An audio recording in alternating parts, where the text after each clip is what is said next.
Welcome to the full story of Dune. In this video I will go over every important plot point and detail in the novel Dune by author Frank Herbert. In case you've been following my channel, you probably noticed that I already made a video somewhat like this in the past. This will be a remake of that full book analysis, since that video was poorly made, the audio quality was crap, the editing was underwhelming, and well, the overall video was pretty bad, since I tried to crack a bunch of jokes all the time, and it obviously didn't work out, and finally, I left a lot of important details from the book out of the video. So I'll be fixing all of that in this new video here. Hope you enjoy it. This will be my last video about the original Frank Herbert Dune books, since it will be the last one I'll be making. All the other videos on the other books are ready and finished on my channel, so if you want to check them out, be my guest.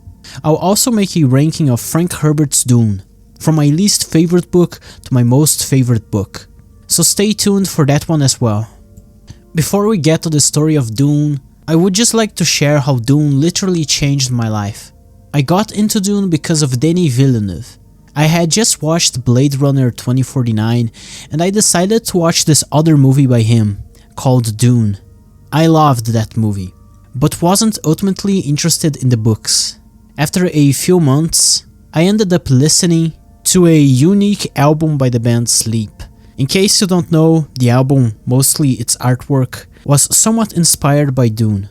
That was the trigger for me to finally get interested in the books, and so I finally read them and the rest is history. This edition of Dune I used to make this video has an introduction by Neil Gaiman talking about the work and the author.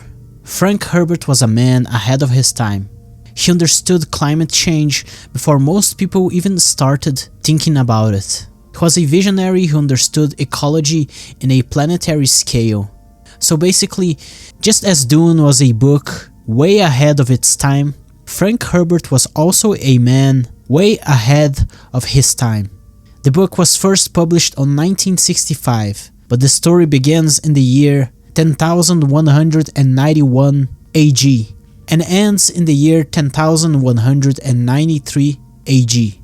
And with that last thing said, let's move on to the full story of Dune.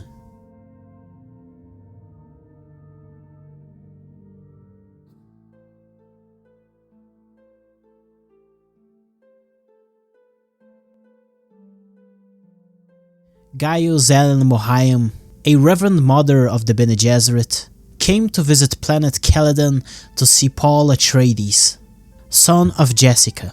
Mohiam saw the boy for the first time in his bedroom at night. Paul was fake sleeping, hearing everything that woman told his mother. Mohiam expressed how the boy seemed too small for his age, 15, but that was a common characteristic in the Atreides family. With due time, he would grow up to be as tall as his father was. Mohiam mentioned the Gom Jabbar and told Jessica that her son could be something called the Kwisatz Haderach. Then she left his bedroom. Paul had studied about this planet called Dune, where the Atreides would be sent to rule under imperial orders. The Atreides house had a rival in House Harkonnen, whom resided in Dune for the last 80 years, under a contract by the Choam Company to harvest spice melange. But now, because the Emperor ordered so, the Atreides would be the ones responsible for harvesting melange. Arrakis was another name for Dune. It was a wild planet with a large population of Fremen. Those lived outside the jurisdiction of the Imperium and never took part in any census. Jessica later came back when the sun was first rising and picked some clothes for Paul. He had to dress up to meet the Reverend Mother. Mohiam was the truth-sayer of the Emperor, but she came to Caladan to deal with matters of her sisterhood, for it was an occasion far too important for her to leave beside. Paul met Mohiam formally in another place of their palace. The old woman ordered Jessica to leave them alone. Paul had realized his mother was afraid of something, but he couldn't understand what it was at the time. Jessica was the lady of a duke, but this old witch treated her like a servant. Paul disobeyed Mohiam at first, but then the Reverend Mother used the voice on him. The voice was a power only the Bene Gesserit had. It enabled them to control anyone just by ordering them. Mohiam showed Paul a small black box and ordered him to put his hand inside it. Once Paul did that, Mohiam raised the Gom Jabbar against his neck. It was a poisonous needle. The box would make him feel an extreme pain, and if he took his hand out of the box, Mohiam would kill him. The Reverend Mother told Paul that she had to test if the boy was a human, and that the Gom Jabbar would only kill an animal. Paul taught the Reverend Mother to be an assassin hired by the Harkonnens, but eventually he came to understand how she was there just to test him. Paul recited the Litany Against Fear, a sort of Bene Gesserit internal monologue or prayer to help a person to go through any tough situation. Just as Paul was going through at that moment, Paul's hand felt like it was burning. The sensation was as if it had been seared and cauterized completely. But suddenly, the pain stopped. Mohiam took the Gom Jabbar off his neck and let him take his hand out of the box. Paul's hand was completely normal, for the box only induced pain through his nerves. Jessica was once Mohiam's student. She went through the same test as well, but the time Paul kept his hand inside the box was the longest one any person had ever lasted under the Gom Jabbar. The Bene Gesserit searched for humans among animals, and now they were certain that Paul was a human. Since the test was done, Mohiam called Jessica inside the room. The Reverend Mother had heard about Paul's dreams, and how they sometimes became reality. She realized that Paul had the ability to know when a person was saying the truth or not, an ability only the truth-sayers had. Jessica had taught that boy a lot about the sisterhood, something that was forbidden by the order. Thufir Hawat was the mentat of the Atreides. He had also taught the boy a lot of his own mentat training. Mentats were trained to work like human computers and process any data they receive. They were created to replace real computers, since those were forbidden in the Imperium. The Bene Gesserit and the Navigators Guild, another group within the Imperium, were the oldest schools of humanity. The Bene Gesserit searched for humans to prevent what had happened 10,000 years ago, the Butlerian Jihad. It was a time when humans were enslaved by machines controlled by other humans. Paul had studied about the Butlerian Jihad, and the Orange Catholic Bible was the religious book of the Imperium which condemned the creation of machines like the human mind, such as computers were. The Bene Gesserit dealt with politics, and for thousands of years they controlled the reproduction and entire lineages of the houses of the Imperium. They had many motivations to do so, and one of those motivations was to find the Kwisatz Haderach. The Reverend Mothers, after experiencing a certain drug, could reach the ability to see the genetic memories of their ancestors. But the catch was that they could only see the female line of their ancestors. No man had ever survived the drug. But the Kwisatz Haderach, the chosen one, would be a man who could survive the drug and see both the memories of his male line and female line of ancestry. Mohiam was angry at Jessica for disobeying her direct order to give only daughters to the Atreides, but having a son meant a lot to Duke Leto, and so Jessica gave him one out of her love for him. The Bene Gesserit wanted Leto to have a daughter so they could marry her to Feyd-Rautha Harkonnen, and by doing that, they would end the rivalry of those two families and, with the birth of their child, finally create the Kwisatz Haderach. Because of Jessica's decision, now both houses could be destroyed and their lineages lost. And for that, Jessica would pay for her disobedience. The Emperor had most of the Choam stocks. The Imperial House Corrino, the Greater Houses of the Landsred, and the Spacing Guild were the tripod of the Imperium. The Atreides and the Harkonnens were some of those greater houses. The Landsraad was the council of both greater and smaller houses that lived within the Imperium, while the Spacing Guild had a monopoly over space transport. The Missionaria Protectiva leveled Arrakis. With it, Jessica and Paul had a chance to survive there if the situation became really dire. This Missionaria Protectiva was a sect of the Bene Gesserit, which controlled and influenced the religious movements of the Imperium, and gave way so that a sister of the Bene Gesserit could take advantage of them to her own benefit. Paul tells Mohiam some of his dreams. In one, he is in Arrakis with a girl. They're hiding among rocks. This girl calls him as Usul. She asks him about the waters of his home planet. Paul shares to this girl a few poems and songs a man called Gurney Halleck used to sing. Jessica believes that Paul is the Kwisatz Haderach, appearing unexpectedly a generation earlier, while Mohiam sees only a possibility. The Reverend Mother advises Jessica to teach Paul the voice.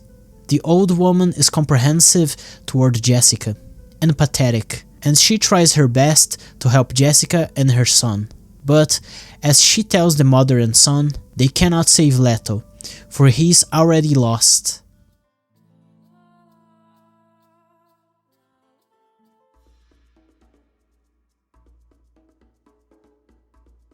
Baron Vladimir Harkonnen had a private meeting with his 16-year-old nephew Feyd-Rautha Harkonnen and the Harkonnen mentat Piter de Vries. The Baron talked about his plan to take down House Atreides while playing with an expensive globe of Arrakis, made out of valuable stones. From Vladimir's inner thoughts, we can see that he plans on getting rid of Peter as soon as he becomes useless to him. Peter had blue eyes. That was a signal of melange addiction, and the mentat wished to have Jessica all for himself. Once Leto Atreides is destroyed, the Baron reveals that Dr. Yui, who currently serves the Atreides, will be the one who will betray them. Peter had estimated that Jessica would have a daughter, since the Bene Gesserit mostly gave birth to girls, but he was wrong about that. Even the Emperor had only daughters because his consorts were all sisters of the Bene Gesserit.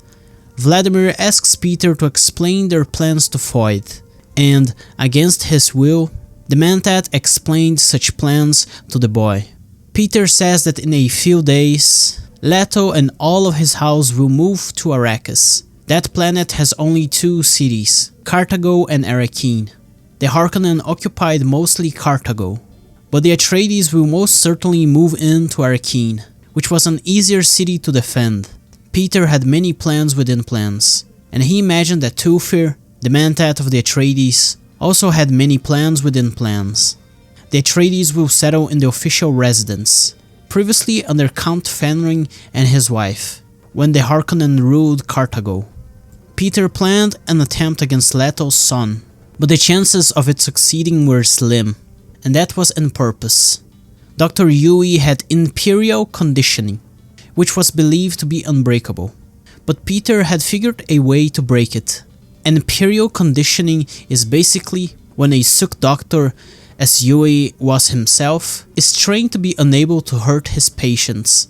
Only those doctors who went through such training can take care of important members of the Imperium. Their actions would lead Hawat to suspect that Jessica was the traitor, and it would be even possible for him to try to kill her because of that. Once the right time came, when the Atreides believed to be secure in Arrakeen, Peter would send a signal for Yui. 2 legions of Sardaukar dressing in Harkonnen uniforms would land in Arrakeen and destroy House Atreides. The Sardaukar were the fanatic soldiers of the Padishah Emperor. They were the strongest and most feared military in the whole Imperium. The Emperor wanted to get rid of the Atreides, and so he hired the Harkonnen to do his dirty work. In case the other great houses from the Landsraad discovered about this, they would unite to take down the Emperor. In case Leto tried to escape and join the Fremen in the desert, Kynes, the Imperial ecologist, would take care of him.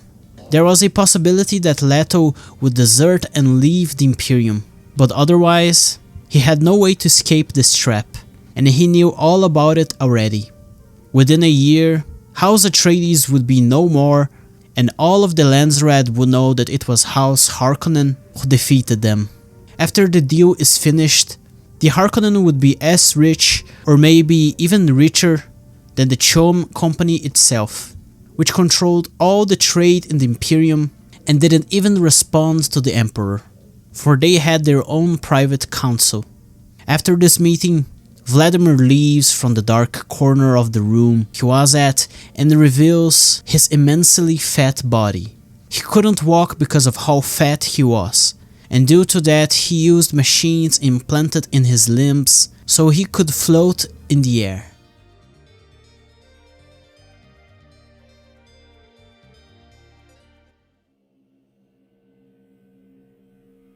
Thufir Hawat came inside a study room. Paul was in there already, studying a map of Arrakis while having his back turned at the door. Paul had been studying a lot about planet Arrakis. He learned about the Coriolis storms, strong enough to rip meat from man's bones, and about how the Fremen used still suits to preserve the water of their bodies. Arrakis was the driest planet in all of the Imperium. Water was as rare there as oil was back on old Earth. Not only that, but its deserts had sandworms, destructive creatures that dominated the deserts. Arrakis had this people called the Fremen, neglected by the Imperium, but Hawat and Leto believed that they could be a major advantage against the enemies of the Atreides, since they despised the Harkonnens with all their might. The Emperor had a planet called Salusa Secundus, and it is said that Salusa is a planet very similar to Arrakis. Hawat would leave to go to the desert planet that same night. Paul would be sent there the next day. Hawat told him not to leave his back turned to doors like this, but Paul claimed that he could recognize Hawat's footsteps anywhere. It started raining in Caladan, and Paul finally came to think about how he should treat water once in Arrakis. It had been a week since the old Reverend mother had tested him. She had warned Paul that he should learn how to rule over the people, something none of his Atreides predecessors had ever learned how to do. Paul told this to Hawat, the man that despised the Bene Gesserit. He called them as witches. Then Hawat left Paul, but shortly thereafter Gurney Halleck came to see the Duke's son. Duncan Idaho was a swordmaster who served the Atreides. He studied his techniques back on planet Genas, where the best swordmasters of the Imperium came from. Duncan had been sent to oversee the second expedition to Arrakis, and for that reason, Gurney would train with Paul that night. Gurney occasionally played a Belisette. He was Paul's favorite among Leto's men. He was fat and had a large scar on his face. Once the sword training began, Gurney and Paul fought and moved around the room. They used protective shields during their fight. These shields protected against objects and projectiles that moved swiftly, but they didn't protect against slow blows. For that reason, fire weapons were useless against shields, and thus they were rarities among the troops within the Imperium. After they finished the fighting between them, Paul went to train with a crazy crystal machine, remotely controlled by Gurney. Halleck's scar was given to him by brute Rabban, back when he was a slave in the fighting pits of the Harkonnen. Gurney had a sister, but she had died in a pleasure house of the Harkonnen soldiers. All Gurney wanted was for Paul to be able to kill every single Harkonnen enemy that could one day appear in front of him. And for that reason, he was so harsh during their training sessions, just so Paul could learn to be the best swordmaster possible. After the training with Gurney was over, it was time for Dr. Yueh to meet Paul in his study room. Yueh left some material on the sandworms and the populations of Arrakis for Paul to study. These sandworms were immense creatures who lived only under the sand dunes of the deserts. The Fremen in Arrakis had blue eyes. Those were called as the Eyes of Ibad, and were the result of the Fremen's Melange addiction. Wellington Yueh was once married to Vanna Marcos, a sister of the Bene Gesserit. The Harkonnen had captured and tortured Vanna. forcing Yui to betray the Atreides for the slight chance that he could get her back. Since Yui was a suck doctor, he had received imperial conditioning, which meant that he wasn't able to betray nor hurt his patients. But thanks to Harkonnen brutality, they had figured out a way to break this conditioning and force Yui to comply with their plans. Yui gave a small orange Catholic Bible to Paul, who read by accident Vanna's favorite passage. This made Yui feel terrible for his acts against the Atreides. Paul noticed Yui's strange behavior. The Suck Doctor admitted it was Vanna's favorite passage, but lied that his wife was already dead, when he didn't know it for sure. Yui left the study. Now it was time for Leto to come see his son. 2 guards waited outside the study while Duke Leto talked to his son. Leto was great at talking to his soldiers and subordinates. He was great at putting up a confident exterior, being the obvious authority in the room. But with his son, he was open and honest. Paul asked his father if Arrakis was as dangerous as everyone claimed it to be. Leto explained to his son about the complicated politics of the Imperium. The Chom Company was the organization behind all trade and all profit in the Imperium, and by having Arrakis, the Atreides would gain a chair within the directory of the Chom Company. Every single house of the Landsraad depended on the Chon for their income, and even those people not represented in the Landsraad also depended on the Chom as well. The Ixians were such an example. They lived in Ix and were able to sell machines through the Chon Company, along with House Richazi, the most technological house present in the Landsraad. The Atreides were popular, and many houses looked up to them. The Harkonnen wanted the Atreides to fail at producing melange, thus making them unpopular. The Harkonnen had been stocking up melange for at least 20 years, and considering that melange is the most valuable product in the Imperium, it was a certainty that the Harkonnen were one of, if not, the richest house from the Landsraad. Melange was so valuable that even a handful could guarantee a refuge in Tupile, a planet with an unknown location. Leto was stepping into a trap he could not get out, and he knew that other houses were also stocking up melange. Those such houses lied to the Atreides, claiming to be allies, when they were in fact snakes. The Atreides themselves weren't very rich, for their main product sold through the Chon Company was pongi rice. Arrakis was an opportunity for them to become incredibly rich. But not only the Harkonnen were planning against the Atreides, for the Padishah Emperor was also somehow involved in his whole scheme. Leto knew that the Emperor would order his Sardaukar to wear Harkonnen uniforms and kill Atreides soldiers. The Emperor held fake recruitment campaigns, and supposedly had military schools, when in truth, all of his Sardaukar came from his prison planet called Salusa Secundus, a hellish planet for one to live in. What other better place to create the strongest soldiers in all of the Imperium? Arrakis was a planet harsher than Salusa, and there is the Fremen living there. Hawat believed they were as strong as the Sardaukar, if not stronger. Leto sent Duncan to make an alliance with the Fremen. Previously, the Harkonnen only hunted them down and killed them. The Fremen would appreciate the alliance of someone strong who respects their lands and authority. The Navigators Guild would take the Atreides to Arrakis, and this would be Paul's first time in space. Paul wanted to see a guild navigator, for they passed through an inhuman transformation, being constantly exposed to melange. But it would be very improbable, for almost nobody outside the guild had ever seen a steersman. Both Hawat and Jessica believed that Paul had the potential of becoming a Mentat, a human computer. Paul, thinking back on his training up until this point, realizes how he has a lot of potential indeed.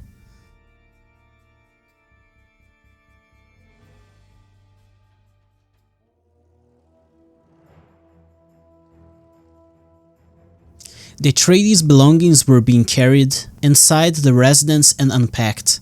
The residence was once the palace of the government in the times of the Old Imperium. It was built of expensive materials from outside the star system of Arrakis, and it was located in the city of Arrakeen, which was a smaller and easier to defend city in comparison to Carthago. Jessica started to unpack a painting of the old Duke, Leto's father, and the head of the bull which had killed him. That old painting was made by an artist called Aube. Leto arrived and found Jessica. They weren't married, for Jessica was only his concubine. The Atreides had bought Jessica from the Bene Gesserit, and Leto sometimes pondered who could have been Jessica's ancestors. Maybe a deserted house? The painting of the old Duke and the head of the bull would be hanged in the dining room. Something Jessica didn't want to do, but she had the habit of eating in her bedroom anyway, so it wouldn't directly affect her. Snoopers were installed in both rooms already by Hawat, so that they could sense any poison around those places of the residence, as it was the snoopers' function. Leto needed to convince the spice miners and harvester operators to remain in Arrakis, but most of them were already preparing to leave in a spaceship of the guild. Leto had that and many other matters to attend to, and for that reason, he had to leave Jessica. But deep down, all he wanted was to stay alone with Jessica. Hawat's men were taking care of security issues. Jessica would need to check out the servants selected by them. Some of those servants were Fremen. Among them, there was a woman called Shaddam Mapes, a Fremen from the desert who wanted to serve Jessica personally. Jessica directly confronted Shaddam Mapes. She knew the languages Botanijib and Chakobse. Those were spoken among the Fremen, while the Imperium spoke the common language, widely known as Galak, or how I prefer to call it, Galach. Jessica used her Bene Gesserit abilities and saw through Shaddam Mapes. She knew that this Fremen woman was aggressive, that she had given birth to children in the past, and that she was secretly carrying a weapon. The Fremen woman revealed that this weapon she concealed was a crysknife, and she told Jessica that she wanted to test if she was the chosen one. If that were the case, then Shaddam would give the crysknife as a gift to her. This whole ordeal was the result of the Missionaria Protectiva in Arrakis. The crysknife was white like milk. It was a tooth of the Sandworms, and most believed them to be a legend outside of Arrakis. But now, Jessica had confirmation that those weapons were indeed real. Jessica was going to call the knife as a Maker of Death, but upon hearing the word Maker, it was enough for Mapes to believe that Jessica was the chosen one of the legends. And so, she gave Jessica the crysknife as a gift. After the whole ordeal was over, Jessica ordered Mapes to start organizing some things around the residence. The Bene Gesserit introduced the belief of the Great Mother in Arrakis. That basically meant to Jessica that Arrakis was one of the most dangerous places in the universe, for the Great Mother belief was only implanted in extremely dangerous places. The natives from Arrakis looked frail and malnourished, but as Jessica came to realize, and as Duncan and Hawat had previously confirmed, they were a vigorous and strong people. Jessica would later meet Yui alone in a room, looking out a window. Paul was tired and took a nap in the room next door. Since the Atreides had arrived in Arrakis, with Duncan negotiating a deal with the locals, the Fremen had stopped attacking the outposts and the cities. That was a great diplomatic start for the relations between the Atreides and the Fremen. Yui looked at the 20 palm trees outside the residence. Each of them needed as much water as 5 men did to survive a day. That meant that 100 men could be sustained a day with all the water those palm trees consumed. Yui felt guilty for his actions of betrayal against the Atreides, but he hid it well enough from Jessica, knowing how the Bene Gesserit truthsayer skills worked, all thanks to his Vanna. Jessica sneaked into the room and had a glimpse of Paul sleeping. He looked just like her. Paul had all of her facial features. Water was scarce. The rare plants present in the desert were cultivated by the Fremen. Most of the information about Arrakis that there was had been suppressed and distorted for years by the Harkonnen. Whenever anyone tried to dig a well in Arrakis, it always ended up that, if any water was found, it would quickly dry up. Jessica ponders if it could be due to some sort of alien plant or animal they hadn't discovered about yet. Jessica thought about how Melange tasted and smelled like cinnamon and how valuable it was. The population of Arrakeen had revolted when they heard about how many people the Atreides would bring to Arrakis. They only calmed down when the Atreides brought and installed new wind traps to make up for the exceeding population. Wind traps are basically these machines that stand out in the open and accumulate water drops from the air. I imagine them as being like these windmills, but they're most likely some sort of tent. But they're never really described in that much detail anyway. The Atreides and the royal family of the Corrinos were relatives. The Harkonnen and the Atreides were rivals since the Atreides denounced the Harkonnen for cowardice during the Battle of Arrakeen a long time ago. Leto hadn't married Jessica because that would sever a major possibility for the Atreides to get a powerful alliance with another greater house through marriage. After the conversation between Yui and Jessica was over, she left the room, knowing very well how Yui was hiding something from her. But she didn't want to push him, for they were friends and she trusted him.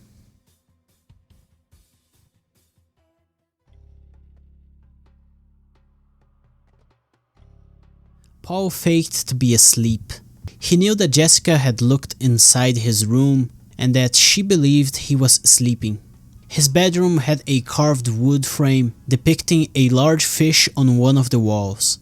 The carved frame had the controls of the room in it. They blended into the carving itself, such as the switches of the lights. With such unique features as those that bedroom had, it was as if it had been made to attract Paul to it. After Jessica left the room next door, Paul raised from his bed, for it was time for him to explore the residence. But instead of going out, he stood completely still upon hearing a noise coming from his bed, right behind him, and upon looking back, he identified a hunter-seeker, which had entered the bedroom from behind the wooden frame. This so-called hunter-seeker was an assassination machine created by the Ixians, those who invented and sold most of the machines present in the current-day Imperium. The machine was controlled remotely by someone who had to be nearby it so that his signals and commands were executed correctly.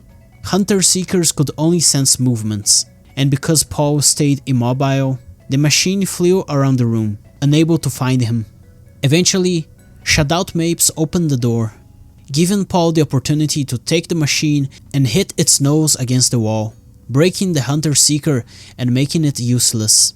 As a show of gratitude for saving her life, Shaddam Mapes shared the intelligence she and the Fremen had acquired recently. She told him that there was a traitor among the Atreides. After hearing that, Paul ordered Mapes to tell Hawat's men about the hunter-seeker. The assassin controlling it was nearby, still inside the property, and they had to catch him. After Mapes left, Paul went out looking for his mother to tell her about what had happened.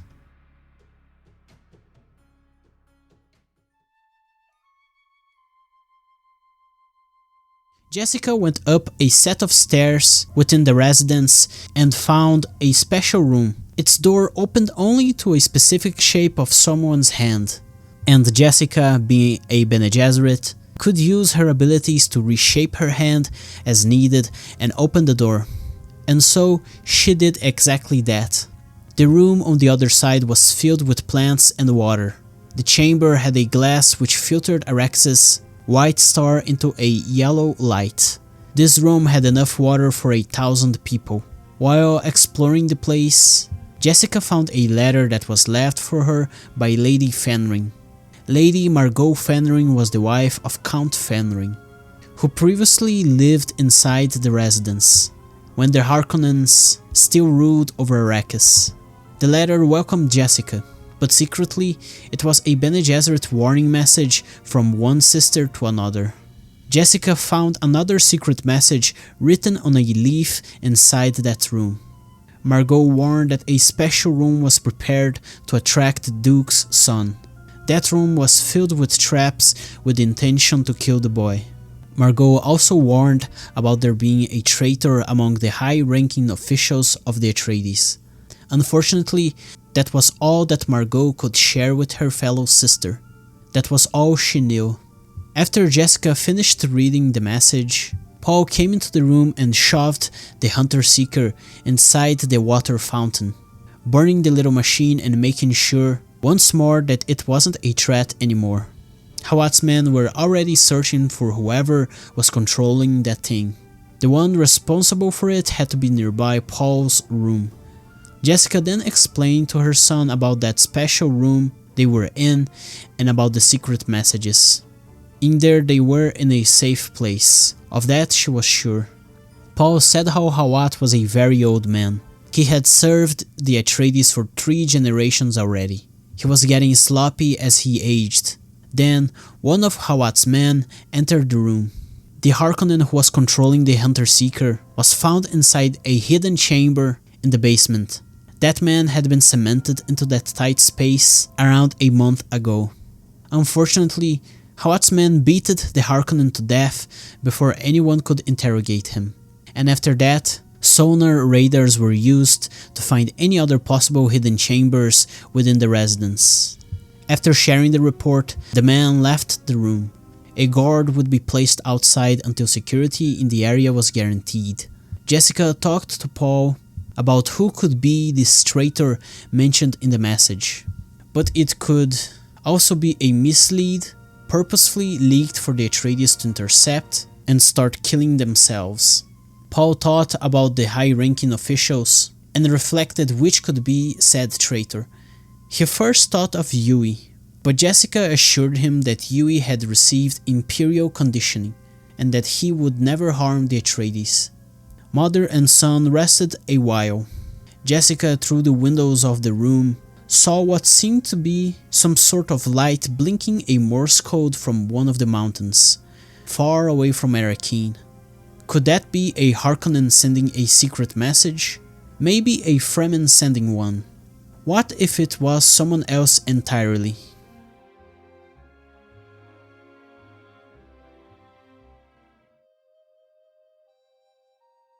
Thufir Hawat is the term used for how the class system of the Imperium is structured. Duke Leto was thinking about the Thufir Hawat and how ridiculous they were while at the top of a tower on the borders of Arrakeen. Something that couldn't leave the Duke's mind was how they had almost assassinated his son. And in that very moment, Hawat's men were transporting Paul to meet his father. Leto missed Caladan. It was his fatherland, but now he was in this hole called Arrakis. Leto despised the desert planet, and he despised the Thufir Hawat. He wanted to get far away from both of them, but Leto had to maintain a strong exterior for his son to be able to grow with Arrakis as his fatherland instead. The minor houses which controlled Arrakis' economy beyond spice were all loyal to the Harkonnen, and they had to be dealt with. Gurney arrived at the tower with his men. Leto called him so they could have a talk. Hawat needed more men to deal with the Harkonnen network he had mapped in Arrakeen and Carthago. Gurney would lend him 300 of his men for that purpose. They would need to spill some necessary blood to make the city safer for the Atreides.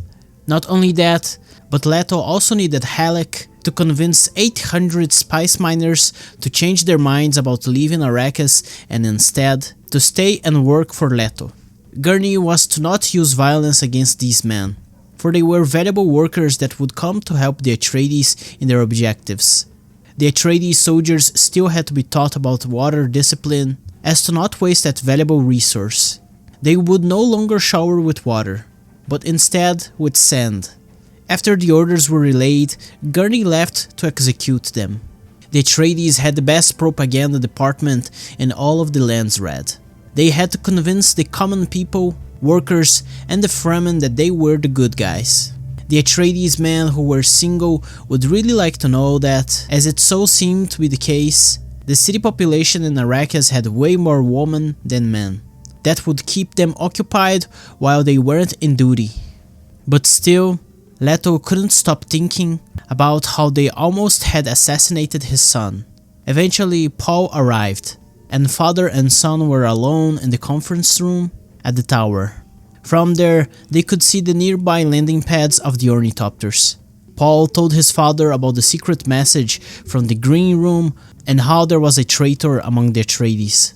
Leto knew how Hawat would be mad at himself for letting such a simple trick like that to slip by him.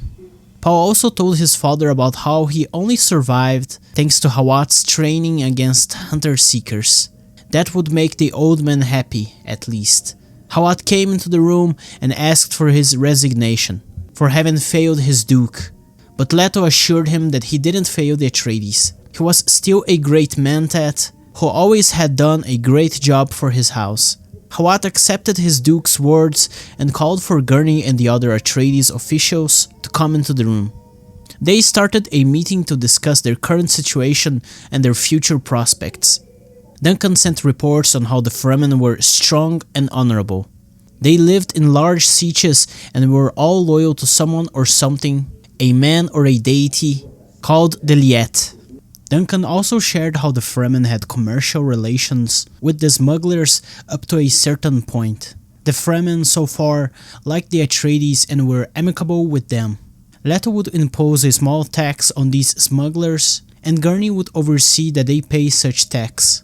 This income would later be included as part of the profits accumulated for the Cheon Company, and that way nobody could claim that Leto was doing something illegal.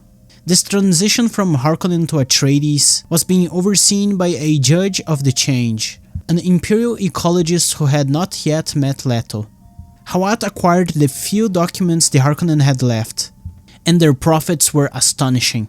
The Harkonnen were currently, as it was a certainty, the richest house of the Imperium. Hawat then listed all of the equipment they had to harvest spice, but most of it was in poor quality and broken down. One of their machinery was something called a spice harvester, a giant mobile factory that looked like a beetle. Hawat showed a hologram of this machinery. Spice harvesters are also called crawlers. Both terms were used interchangeably. Not only the crawler is described to look like a giant beetle, but the ornithopters are described to look like dragonflies. And that's something very interesting to imagine. This bug-like advanced technology, bringing Dune not only a distant sci-fi aesthetic, but this sort of fantasy-aligned visual design to it. The spice harvester was gigantic, and still, there were sandworms big enough to eat them in their entirety. Shields could not be used in the desert because they made the sandworms go completely berserk. The sandworms would destroy not only whatever the shield protected, but also everything on their way and around them. And for that reason, shields were completely prohibited in the desert. Duncan reported how, in a siege with more than 10,000 people, not even a single shield was spotted. Another one of the machines they would use to collect spice is called a carryall, which was basically a special type of ornithopter made to take the crawlers from the ground and transport them in safety, away from the sandworms. The Atreides would take time to finally get to the same amount of profit as the Harkonnen were getting, something aggravated by the amount of money they had to spend to get better equipment, but eventually the Atreides would get there. Leto wanted at least 5 battalions of the Fremen prepared before the first audition with the Cheon Company, for Leto knew that those Sardcar, dressed in Harkonnen uniforms, would land in Arrakis on the first opportunity they get. Leto ordered for all the Harkonnen loyalists still in Arrakis to have their belongings confiscated by the Atreides. He also ordered for the forging of false documents incriminating them, proving that they held illegal businesses in Arrakis. Not a single Harkonnen loyalist would be left standing free in Arrakis.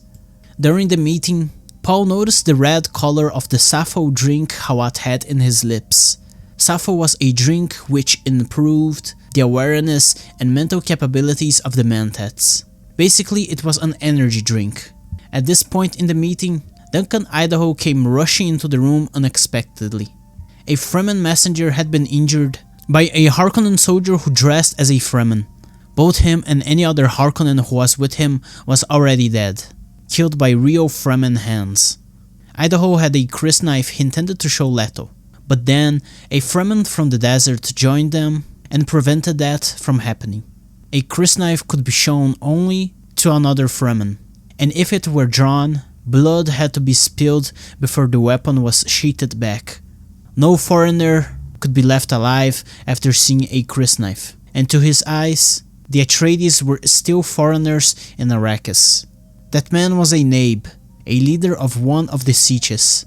His name was Stilgar. Tensions between Stilgar and Leto's men rose, but Leto ordered his men to stand down. He would respect the Fremen's culture and habits, as long as the Fremen also respected him, and for that reason they would not see the crysknife. For that, Stilgar spit on the table in the middle of the meeting room. The Atreides men thought this was a signal of disrespect toward the Duke, but as Idaho explained to them, since water was sacred to the Fremen, it was a signal of respect in Arrakis, and so Idaho also spat on the table for Stilgar. Stilgar gave the sheathted crysknife back to Duncan and asked him to join his siege, but Duncan wanted to serve both his Duke and the Nabe, so such a deal was accepted. Idaho would serve two leaders. Stilgar left the room to wait outside. Duncan shortly followed him. The Harkonnen they had killed were trying to get an authentic crysknife from the Fremen. A man with blue eyes and a crysknife could get anywhere in Arrakis. For someone matching that description had most certainly to be a Fremen. The Harkonnen had Peter de Vries. That man could get a crysknife and infiltrate the Fremen. The first contact Leto had with a Fremen was promising, but his new alliance had a lot to grow still. Arrakis had 200 abandoned botanical stations. Liet-Kynes, the judge of the change and the ecologist of the Imperium, knew about those botanical stations. The Atreides could use them and the equipment inside them to their advantage. Hawat warned the Duke that those stations still belonged to the Emperor, and Kynes was an authority over the Fremen. If the Atreides used those stations without Kynes' permission, they could alienate themselves with the Fremen. Leto ordered Hawat to just secretly discover if they were real instead. The meeting finished. Paul realized how his father was secretly in despair. Hawat was consternated by something, and most of the Atreides officials were pessimistic. Paul saw by himself how the Atreides could be defeated, and recalled what the old witch had warned him about. Leto was an animal in a cage. He could bring himself his own defeat. Duncan was the diplomat between the Atreides and the Fremen. In Caladan, the Atreides ruled with air power and sea power. But in Arrakis, they needed desert power. That power was the Fremen. After the meeting, Leto met Hawat in a private room to talk. Leto was interested in the secret Melange cache the Harkonnen had. He wanted it to be destroyed. And since the Harkonnen denied that such a cache existed, they couldn't complain about it to any other house if they were to lose it. The Atreides could use some of Idaho's men and a few Fremen to execute that mission. Hawat was still consternated, and Leto forced him to open up. Hawat had intercepted a message from the Harkonnen about there being someone Leto loved who would backstab him. He suspected that Jessica was secretly working for the Harkonnen, but Leto knew this wasn't true, for Jessica was his lady. Leto decided to let Hawat suspect her, for that was his job.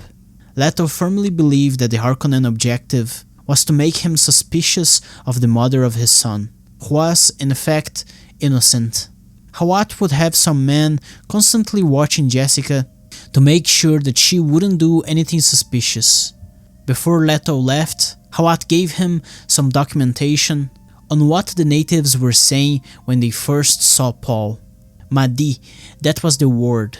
They believed that Paul and Jessica were the Lisan al-Gaib, the prophesied ones who came to free the people of Arrakis. Leto came to the audience room and looked out the windows to the darkness of night. Paul was already sleeping. It came the time for the sun to rise up in the early morning. It looked beautiful. With that, Leto started to believe that maybe they could come to like Arrakis.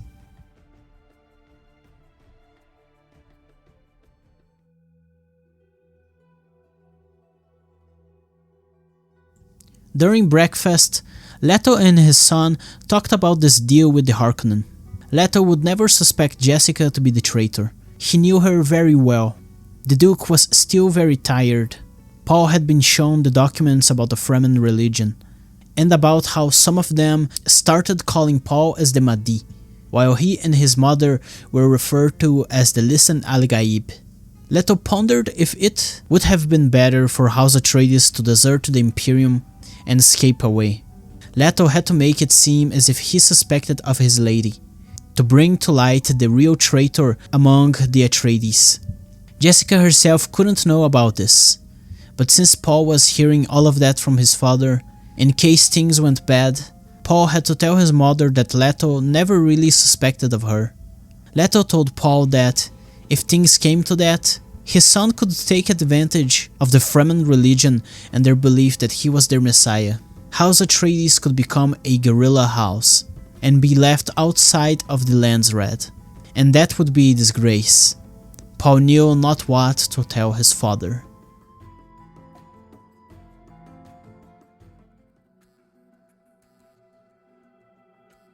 Kynes met the Atreides for the first time at the administration building in Arrakeen. He was a proud scientist loyal to the Emperor.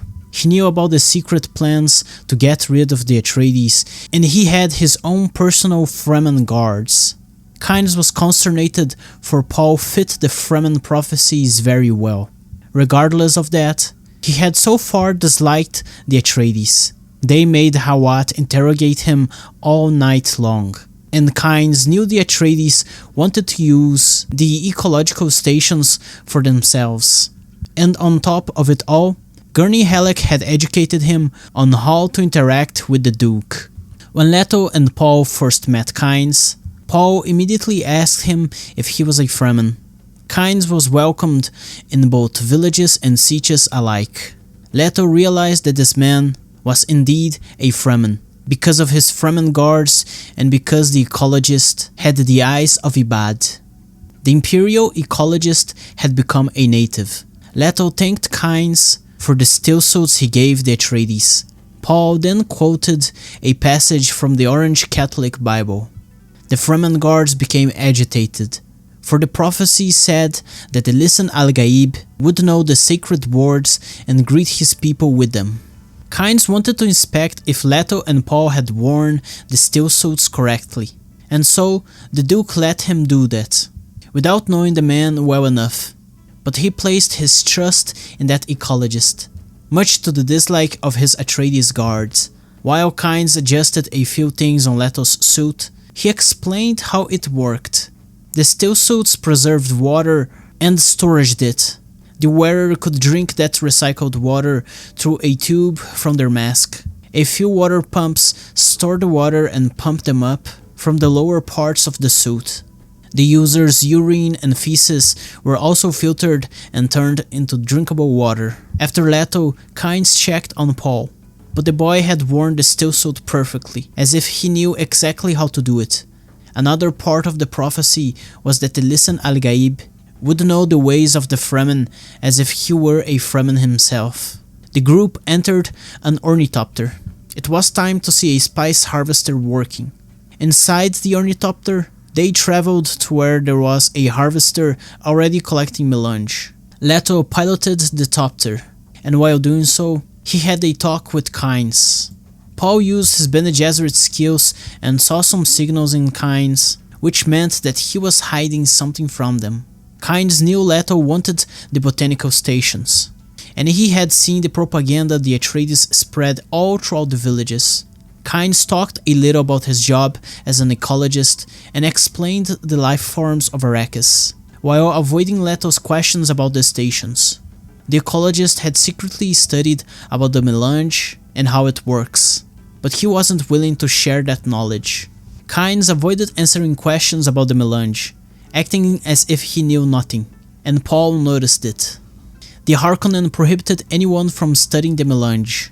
When the conversation came to be about the Sandworms, Paul realized that Kynes was now not only hiding information, but now he was also lying about a few things. There was some sort of connection between the Sandworms and the spice. The ecologist described how he would survive in the desert if the situation ever came for him to be stranded and lost in it. The ornithopter finally reached the crawler. Some specialized thopters flew around it, looking for any warm sign. Leto saw something strange in the distance, and Kynes confirmed it was a sandworm approaching. They signaled the spice harvester about the worm. The crawler would call for a carry-all. There was always a bonus for whoever sights the sandworm first. Leto and Gurney decided to give that bonus to all the workers there, naming Leto as the one who sighted the worm and who gave them the bonus. This would spread and improve the Duke's image even more with the people. The carry-all that was supposed to come never answered. None of the spotters saw the carry-all anywhere. It had gone missing. Not only the crawler would be lost to the worms, but also all the spies and all the miners inside it. Leto ordered all the spotters and ornithopters to land and take all the possible men they could carry from the desert to safety. The miners left the crawler and divided themselves among the spotters and thopters, and once everyone was safe, they raced above the desert. The sandworm finally reached the harvester and ate it in its entirety at once. In the aftermath, Paul saw how the miners behaved, and thanks to them, he discovered that this Liet person worshipped by the Fremen was actually the ecologist, Kynes. Two people were sighted in the sands near where the harvester once had been. The miners said they were just travelers who had joined them, and now took the risk of walking in the desert by themselves. But Paul identified them as Fremen, and asked why the miners had Fremen among them. Both the miners and Kynes denied that. They lied that those weren't Fremen, but Paul knew they weren't being sincere. The Fremen knew a secret way to outsmart the sandworms and avoid their attacks.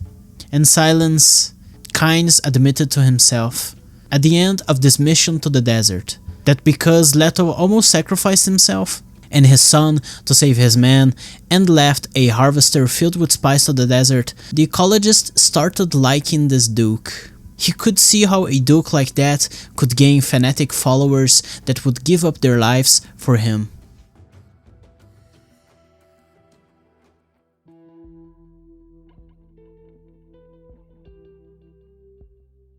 A great banquet was held by the Atreides.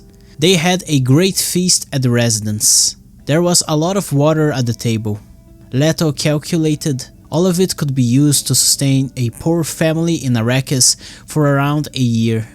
The Harkonnen had established the custom of enabling the visitors to waste as much water as they wanted, and for wet towels to be left so that, at the end of such events, those could be given to the poor. Leto ended the custom. Any poor person who came up to the residence and asked for a cup of water would receive one for free. While everyone could feast, snoopers did their job to guarantee that no poison was present in that room. Members of many important businesses from Arrakeen and Carthago came to the banquet, as well as some members of minor houses who resided in Arrakis, a few guild representatives, and the planetary banker. Jessica was part of a group of luxurious women, while Paul was among younger girls around his age. Leto joined a conversation, just as Kynes also did. Duncan was present there as well. He had been already ordered to spy on Jessica by Hawat, for he believed she was the traitor among the Atreides. Lingar Bilt was the man responsible for the water supply of Arrakeen and Carthago. His installations were near the ice caps of the north, where he extracted his water from. Beot was a man the Atreides had to be careful with. It was believed that he held some authority even among the Harkonnen. Hawat was trying to infiltrate his business to get better intelligence and to be certain of what they're dealing with. Beot eventually asked about the green room of the residence. Jessica answered him about how one day Arrakis would be sufficiently green so that water wouldn't be a luxury anymore. Kynes thought to himself about how the prophecy claimed that the Lisan al-Gaib would share the same dream as the Fremen. The dream to see Arrakis green someday. By Kynes' reaction, Jessica wondered if the Bene Gesserit also implanted the Kwisatz Haderach belief in Arrakis. It was apparent that many people knew about how Kynes was a Fremen and that he had many Fremen habits and beliefs. Esmar Tuek was the leader of the Smugglers. He was invited to the list of guests very late, and that thanks to Gurney, who had arranged such a thing to happen. Leto kept the appearance of distrust toward Jessica, wanting the Harkonnen spies there to share that false intelligence, that their plan was working, with the enemies of the Atreides. Leto made a toast and ended it by spilling the water from his cup on the floor. It was an action of which Jessica followed, and then everyone else at the table was forced to do as well. Halleck played some music for the guests after the toast, and the people present resumed their conversations. Jessica heard everyone around the room. She used her Bene Gesserit training to map out their personalities and their intentions. Paul, with his own Bene Gesserit training, did the same as his mother. Jessica realized that the guild bank representative was a Harkonnen. Could it mean that the guild was also against the Atreides? Eventually, the conversation led to someone mentioning that the Fremen drank the blood of their enemies, and that they were cannibals. Kynes corrected this. He explained how the Fremen extracted the water of their dead, for it belonged to the tribe. Jessica noticed how much the guild banker feared Kynes. Not only that, but she also realized how Tuek was ready to defend Kynes if anything happened. The two men had some sort of secret deal. Kynes appreciated how the Atreides understood ecological problems, while most great houses, such as the Harkonnen, didn't care about ecology at all. The main topic at the table switched over to whether Arrakis could be terraformed, if a sustainable cycle of abundant water were to be established. Beot rejected that idea, and said that it was impossible, but Kynes defended the idea that Arrakis could become a green planet one day. Kynes said that 3% of Arrakis' ecology had to change for the transformation process to begin. Leto asked if there was enough water in Arrakis for such a project to start.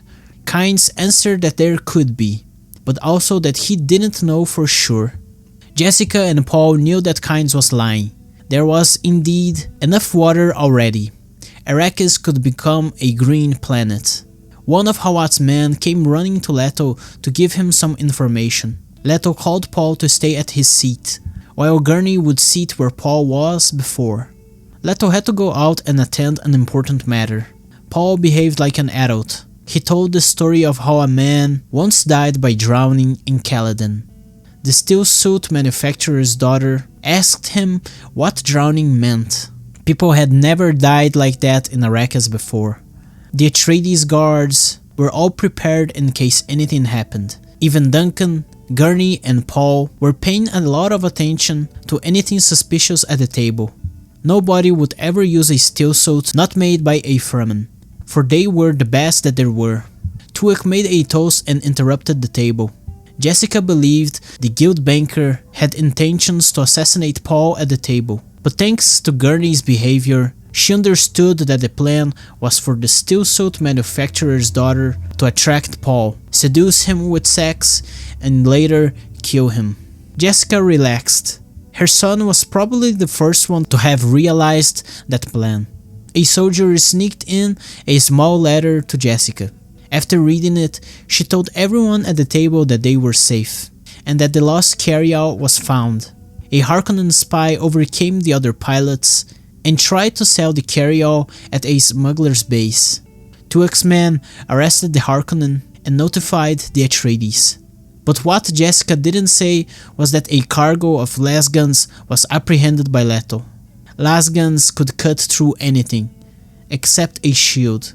If a lasgun's laser hit a shield, the Holtzman effect from both would result in a nuclear explosion strong enough to destroy both the one wearing the shield and the one shooting the lasgun. They would need to be careful with Harkonnen lasguns.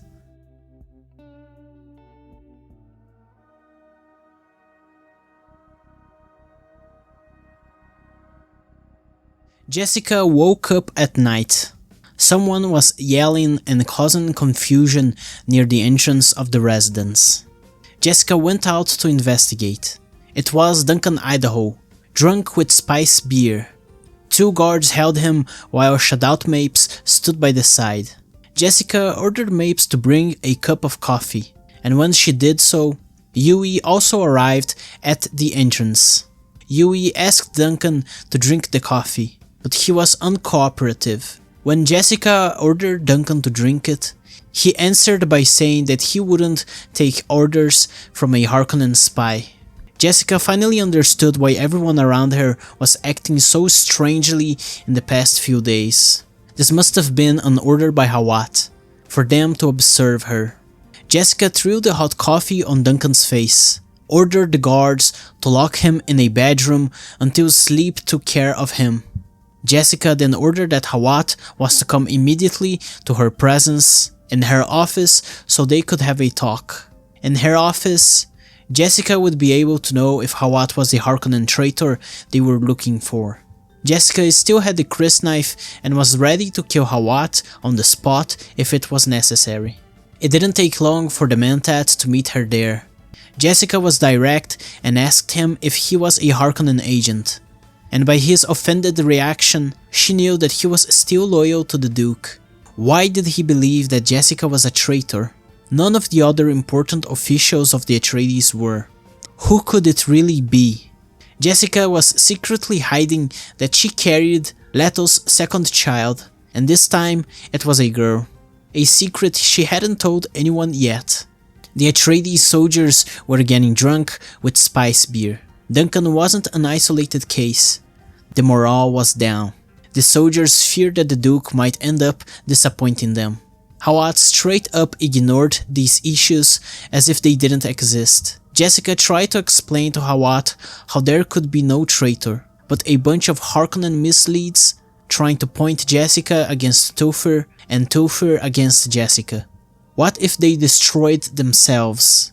That would compromise the integrity of House Atreides and bring upon its doom. Hawat was still biased against the Bene Gesserit. He knew about their real secret goals. They lied that they served the Imperium, but they had their own objectives. Hawat always heard Jessica, but never trusted a word from her.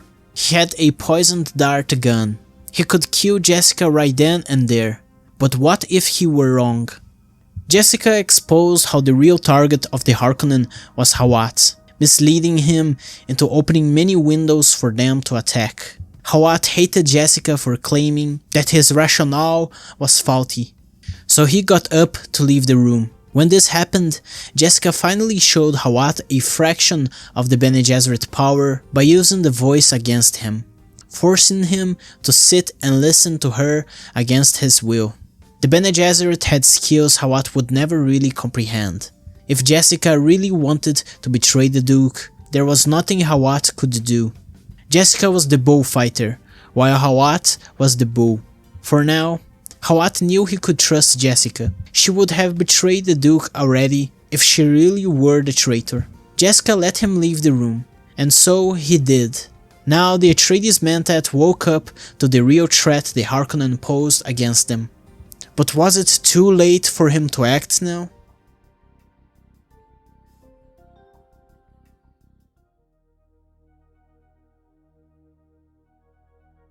Leto was tired. He just had a meeting with Hawat. Was there any point in keeping the lie that he distrusted Jessica? Leto decided he should be honest with her. He should have married her a long time ago. He regretted not deciding that sooner. The Duke walked around the residence at night, near the central generator which kept the shields of Arrakeen up. The place was too dark, and at one point, Leto found a body on the floor. It was Tuek. He was dead. Right up ahead, after some dark corners, Leto found Shaddam Mapes crawling on the floor, but still alive. Mapes said some incoherent things before dying herself. Leto was about to turn on his personal shields, but then he was shot in the back with a dart. Its poison made Leto's limbs go numb. He would go unconscious in a short amount of time. Leto saw Yui leaving the generator room. The place was quiet. The shields of Arrakeen had been turned off. Yui came close to Leto to talk to him. The Suk Doctor would change one of Leto's teeth with an artificial copy which carried poison. Vladimir Harkonnen would most definitely get close to Leto after his victory, but Yui would never get such a chance. When that were to happen, Leto would have the opportunity to bite down his fake tooth and kill the Baron with its poison. Yui would be dead before that happens, but all he needed was to take a look at the Baron to know if his Vanna was still alive. A Harkonnen soldier eventually found Yui and the unconscious Leto. By that soldier's behavior, Yui believed him to be a Sardaukar Bashar, but once the man called Leto as the Red Duke, Yui knew that he was a Sardaukar without a doubt. Only the imperial family called the Atreides as the Red Dukes. The Bashar ordered Yui to wait outside. The Baron would eventually want to see him. Yui obeyed and walked under the shadows, seeing Sardaukar soldiers everywhere, all disguised in Harkonnen uniforms. Any of those who saw him called him as a traitor. This was how history would remember him. The palm trees of the residence were on fire, and when Yui got outside, he sneaked up to an ornithopter and hid Leto's ducal signet inside a frame kit he had left there. The deed was done. Paul and Jessica had a chance to survive. Duncan Idaho was out there with an ornithopter of his own, and he would be able to survive and save the heir of the Atreides. Yui just had to face the Baron now.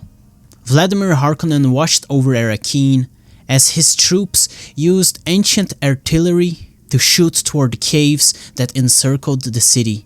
The Atreides military had fled to them, but with molten rock falling over their heads, nobody would be able to escape alive. Peter and the head of the Harkonnen military came to the Baron. They had brought Yui and Leto with them. Vladimir planned to put Peter in control of Arrakis, force him to fail at that task, and once the people were completely against Peter, Vladimir would bring his nephew Feyd-Rautha to become their beloved savior. That would put an end to his faulty mentat. Yui, just by being in the presence of the Baron and having briefly interacted with him, knew that his Vanna was dead. She had been dead for a long time, but at least she was somewhere the Harkonnen couldn't hurt her anymore. Peter stabbed the Suk Doctor and swiftly killed him, but before dying, Yui muttered some last words, hinting that the Baron would pay for all he did to him and to the Atreides. The Baron was consternated by Yui's last words. Because of that, he couldn't enjoy his moment of victory. When Leto was brought to be in front of him, still drugged, Vladimir asked Peter if they had any news about the witch and the boy. They had escaped to the desert. When the ornithopter they were in was located, the Harkonnen soldiers who were piloting it were found dead. Before they could investigate the situation better, a sandworm appeared and quickly ate everything, probably the boy and the woman as well. Not only that, but Peter also shared how another ornithopter had disappeared. He believed that some high-ranking official of Leto was responsible for stealing it and escaping away with it. Gurney, Halleck, and Duncan were all still missing. To end Peter's report, he told Vladimir how Leto's ducal signet was also missing. The Baron was mad at Peter for having Yui killed before knowing the answers to all these questions. Meanwhile, Leto was fading in and out, hearing some of the conversation, but he couldn't really understand what was happening around him and was unable to move. Leto remembered the tooth, but before biting it, he had to get closer to the Baron and be sure that he would catch him with the poison. Later, Leto woke up in front of a table. The Baron had just eaten and his leftovers were on the table in between Leto and the Baron. Vladimir asked Leto many questions about his officials and his concubine, about his ring, his secret plans, about it all. But Leto answered nothing. Peter had ways to torture Leto and find the answers to all those questions. In the room there was Vladimir, Peter, and the head of the Harkonnen military, Uman Kudu. It so came the time Leto believed it was his opportunity to bite the tooth down. Before doing so, he remembered all the great memories he had of Jessica and Paul, the good times they had back in Caladan. Upon biting the tooth and expelling its poison, Leto heard distant shouting, and then silence. The Baron narrowly escaped by using the secret door behind his chair. But Peter and Uman Kudu were dead. The poison was quick, but Vladimir survived thanks to his shield, which stopped the poison from reaching him. Yakin Nefud was the corporal who ordered the Harkonnen soldiers to seal the room and to methodically remove the poisonous gas out of it. Nefud reported these decisions directly to Vladimir, who immediately promoted him to be the new captain, in place of Uman Kudu. Nefud was addicted to semute, a drug which is accompanied by a certain type of music, and that was a valuable piece of information for the Baron to keep in mind, so he could control the man more easily later. A Sardaukar Bashar pushed the Harkonnen soldiers out of his way and came to talk to the Baron. That Sardaukar showed Vladimir no respect. Only one legion of the Sardaukar was brought to Arrakis, but Vladimir knew that this single legion would be able to turn against him and wipe out all of the Harkonnen soldiers by themselves, if they wanted to do such a thing. That wasn't the only bad thing about them. There was also the fact that all the Sardaukar officials looked like distant relatives of the dead Duke. That Bashar wanted to talk to Vladimir about their prisoner, Duke Leto. The Bashar was insistent. Eventually, Vladimir admitted that Leto was dead by his own poison, and then ordered Nefud to take the Sardaukar to see the room from the front entrance. The Emperor would be definitely mad at Vladimir and would see him as weak for letting such a thing as a poisonous tooth to slip by Harkonnen security. At least, the Emperor had no idea about the Atreides attack on Giedi Prime, and about the fact that all of the Harkonnen storage melange had been destroyed. The Harkonnens would need to relay the request for a new mentat to the Tleilax. This is such an important line because back in the first Dune book, the mentats were another creation by the Bene Tleilax. Their origins would eventually change over as being a completely separate group originated from planet Lampadas in future Dune books. But going back to the story, Vladimir decided that he would now spend some time with the new slave boy they had bought from planet Gamung. That boy looked very similar to young Paul Atreides.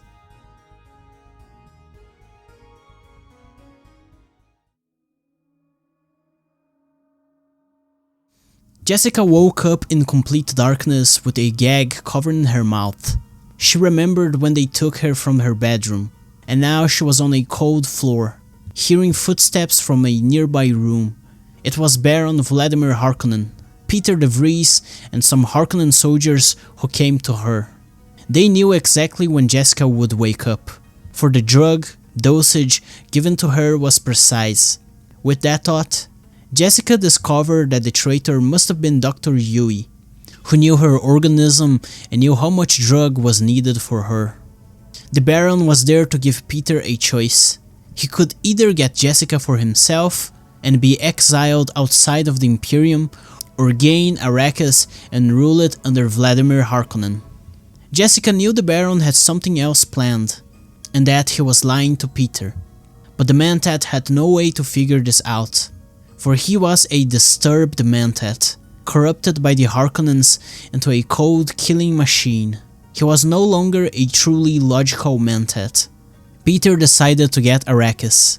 Jessica would be put to the side, get rid of. Since the Baron wasn't the one who would kill her, if a truthsayer were to ever interrogate him, he wouldn't need to lie and would be safe for that. Peter also feared a truthsayer. He ordered the guards to get rid of Jessica and Paul, to give them to the desert as the traitor had suggested. Nothing would be left of them there. Since both Vladimir and Peter were afraid of a powerful truthsayer, Jessica presumed said truthsayer to be Mohiam, which meant that the Emperor was somewhat in together against the Atreides. The guards transported Jessica and Paul to an ornithopter. One of the guards was a deaf man with a lasgun. He was present in case Jessica tried to use the voice, to kill her to prevent that. Only 2 of the guards, including the deaf one, were in the ornithopter while taking Jessica and Paul to the desert. Even if those guards were successful, Jessica knew the Baron would order their execution so that no witnesses were left. After the copter landed not far from the shield wall, Paul had an opportunity to use the voice. He managed to order one of the guards to take the gag out of Jessica's mouth. Then, she got the opportunity to use her skills. Jessica, by having her mouth visible to the deaf Harkonnen, could still use the voice on him, since he would still be able to read her lips. By talking to them, Jessica managed to convince both men that they had to fight over Jessica, since she was a beautiful woman. After one of them killed the other, Paul had an opportunity and kicked the remaining man in the heart, from right beneath his chest, killing the Harkonnen. After mother and son were free, they took a Fram kit and a few other things left in the copter for them. Yui left the symbol of the sick doctors inside the copter, so Jessica knew he was the one who left those things for them there. Paul and Jessica had to escape, since there were other Harkonnen ornithopters flying nearby. A long time had passed and Paul and Jessica found themselves hiding inside a steel tent. After they had escaped the Harkonnen ornithopter, Duncan Idaho caught up to them in an ornithopter of his own. Yui left a letter for Jessica and Paul. He admitted to be the traitor, but at least gave them a chance to survive in the desert, and left the ducal signet for Paul, signaling that Duke Leto was done for. Jessica was starting to understand how the Harkonnen must have had Vanna and forced Yui to betray the Atreides, but Paul had already figured that out by the time she did. Paul was processing information much faster, he had gotten much more perceptive, and he was now the Duke of House Atreides. The Sardaukar, disguised as Harkonnen, would leave no Atreides left alive.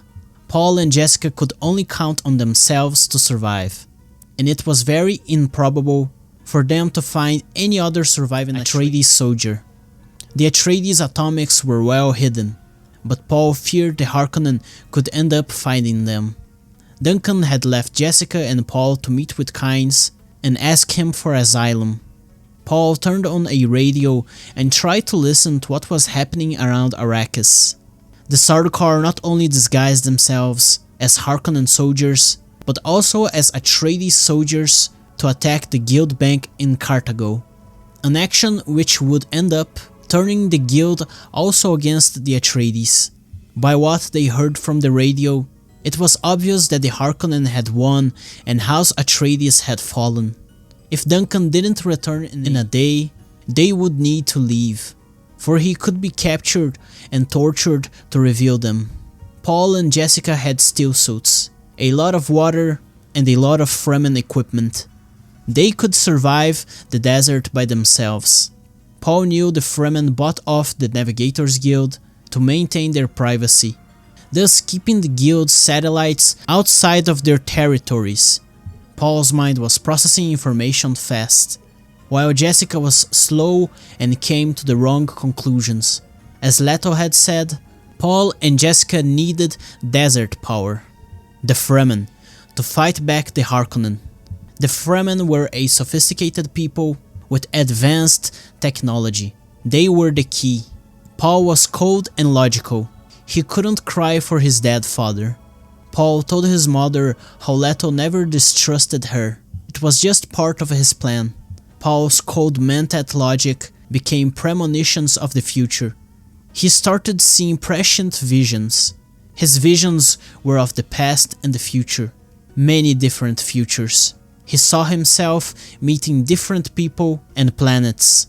And he saw himself dying in many different ways. Melange was everywhere in Arrakis. It was a drug that extended life, but could kill if the user stopped its regular consumption. That same melange had given Paul his prescience. Paul saw how Jessica was pregnant with his sister. Before that point, only Jessica knew of that, not even telling Leto about it. Paul saw how they would live among the Fremen. For the Missionaria Protectiva left Arrakis prepared for their coming. Paul saw their past and how they were Harkonnen. Jessica was the daughter of Baron Vladimir, a product of the selected breeding program of the Bene Gesserit. Paul and Jessica's facial characteristics and bone structure were exactly like those of the other Harkonnen alive. Paul was something unexpected. The Bene Gesserit aimed to create the Kwisatz Haderach by crossing a Harkonnen with Jessica's daughter, who should have been born in his place, but instead, they got Paul a generation earlier. He saw two main futures ahead. In one, he would meet with the Baron. In the other, a fervorous religious war would be waged in his name, and a temple with his father's skull would be risen in the desert. Paul had to avoid that second future, for it was too bloody. Before falling asleep, Paul finally cried for his father. That night, he stopped being a boy and became a man.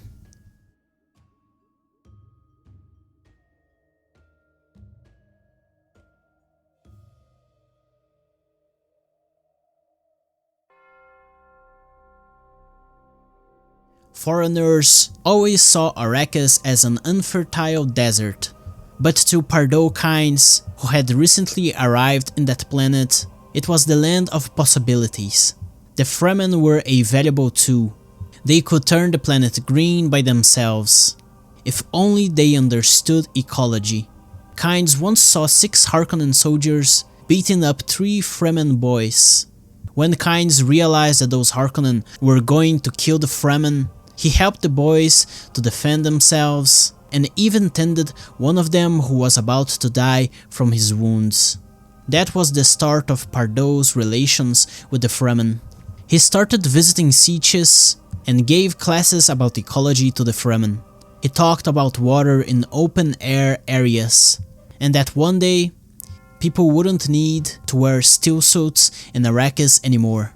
Kynes talked too much, and he was a foreigner who knew about the sieches. So the Fremen Napes sent an assassin to deal with him. When confronted, Kynes just ignored the assassin and, for an unknown reason, that same assassin fell to his own crysknife right after that event. After that day, the Fremen followed and obeyed Kynes' orders. He had now the opportunity to study Arrakis better. He believed he could turn Arrakis green in 300 to 500 years. The Fremen were patient. They accepted that much time. The Fremen started working in the planetary ecological stations under Kynes. They started entering the cities and villages as spies for him. Kynes still traveled around Arrakis and studied it to understand the planet better. Until one day, he found the plains of salt. That was enough proof to him that, once in the past, Arrakis was already a green planet with large oceans. But for some reason, it had become the desert it was today. Kynes found the key of the cycle of life of the sandworms. Their first stage was the sand plankton, which would eventually be eaten by the large sandworms. Those plankton would unite and form sand trouts, the second stage of their life cycle. In that step, they drank all the water available, draining any sources they could find. These plankton and trouts together created the pre-spice masses, and when those exploded, thousands of the planktons and trouts died. The ones that survived would unite and form small makers, little sandworms. These sandworms would start growing and, with time, become the big Shai-Hulud of the desert. When a sandworm was old enough, it would go through a metamorphosis in which its body would dissolve into sand plankton and sand trouts, restarting the cycle. Kynes started to experiment with the Fremen. They started planting a few different species of desert plants down south. These experiments went quite well.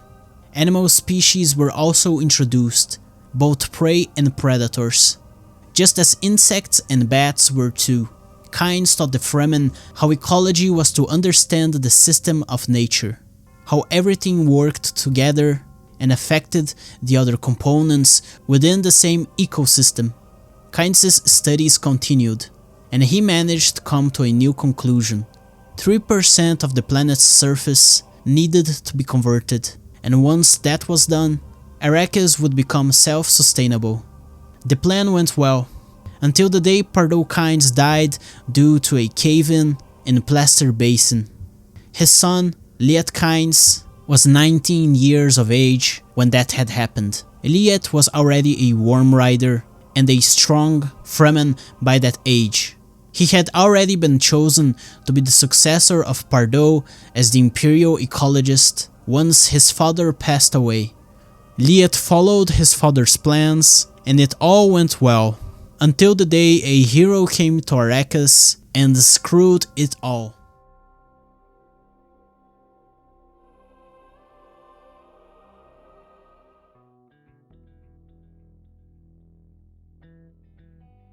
Thufir Hawat and what remained of his men were under the shadows of a rocky cliff from the desert. Many Harkonnen patrols were around that region. A Fremen came up to Thufir and talked to him.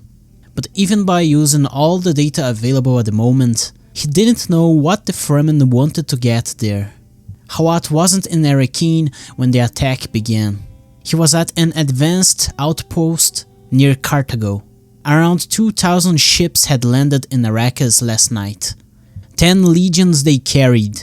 The expenses of that mission would take 50 years of melange harvesting to cover. Hawat would never estimate that the Baron would spend that much money to get rid of Leto. He had failed with his Duke. Hawat was still sure that Jessica was the traitor. All he wanted to do was to kill her before passing away himself. The Fremen told Hawat that he and the 20 of his men could travel in the desert at night, indicating which direction they could go to find safety. Gurney and his men were currently with the smugglers. Hawat knew he would never be able to show the treachery of the Emperor and his Sardaukar to the Lands Red. The Fremen wanted to trade his assistance to Hawat for the water of his wounded men. Neither Hawat nor his men wore steel suits, and they didn't have water with them. From his 20 men, 10 were wounded. The Fremen wanted their water, but wouldn't take it by force. Hawat was the one to make a decision of water for his tribe.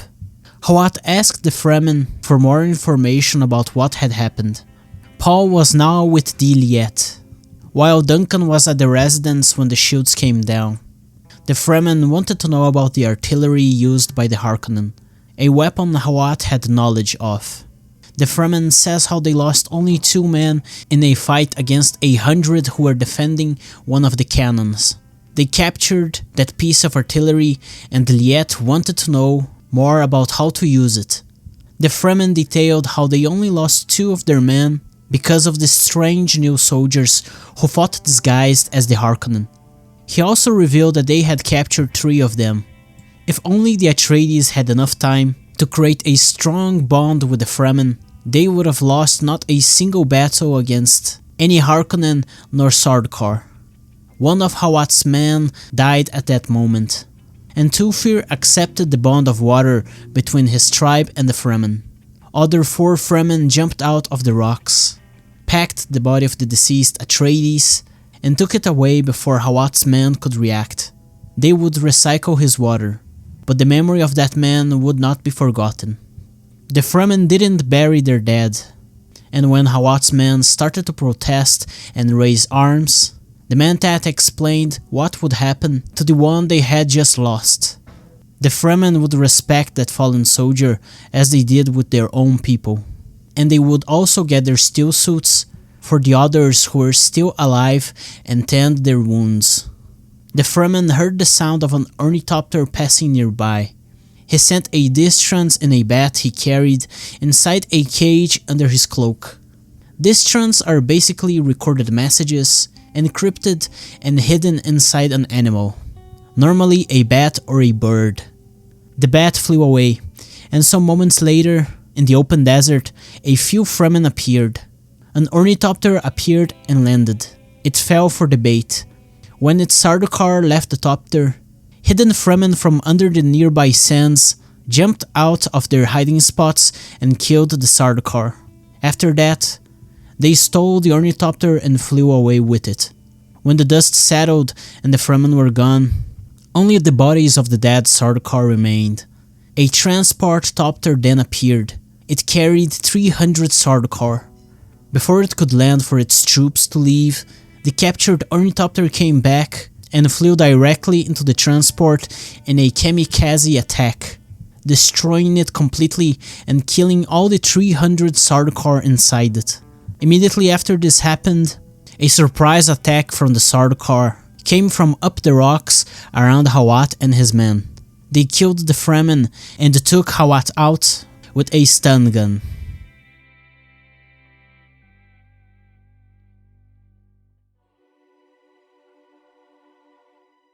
Gurney Halleck was tired. He was having a meeting with Staban Tuek, son of Asmar Tuek. He was now the leader of the Smugglers. Halleck and 73 of his men were saved by the Smugglers, and Tuek wanted him to work for them, while the other Atreides could decide for themselves. The Smugglers had a secret deal with the guild, selling them Melange. Brute Rabban, who was previously the Count of planet Lankyvale, was appointed once more to watch over Arrakis, as he did before being sent to Lankyvale. Gurney wanted his vengeance against Rabban, who was the one who gave him the scar on his face and also the one who killed Gurney's family. He joined the Atreides after that had happened. Gurney heard of rumors that in the southern regions of Arrakis, where no Harkonnen nor Smuggler ever dared going, green and water could be seen from space. Tuek didn't believe those rumors, thought of them as simple lies, as he also didn't believe Sardaukar were among the Harkonnens who attacked the Atreides. Tuek wanted vengeance against the Harkonnen for his father's death as well, but while Gurney was more intense about it, Tuek was more rational. The opportunity would come eventually. Gurney accepted to work as a swordmaster for the Smugglers. Then he went to talk to his men. They were being tended by the doctors of the Smugglers. But even with that, one of the soldiers was about to die. He had one last wish, and it was for Gurney to play him his favorite song. And so, Gurney sat down with his belly set to play. And as he did, the man passed away. Those Atreides soldiers would follow Gurney's decision. So if he stayed with the Smugglers in Arrakis, so would all of them.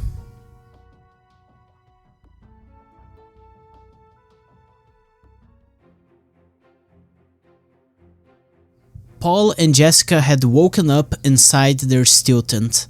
Duncan had not come back, so they decided it was time for them to leave. A sandworm had passed outside, covering the tent in sand in the process. Paul had to methodically open a way through the sand, using the Fremen equipment, so they could leave to the surface. They eventually managed to leave the tent to the outside. To move around Arrakis and its deserts, it was a wiser thing to be done at night, for during the day, the heat and the sun were one of the least dangerous things that could kill you.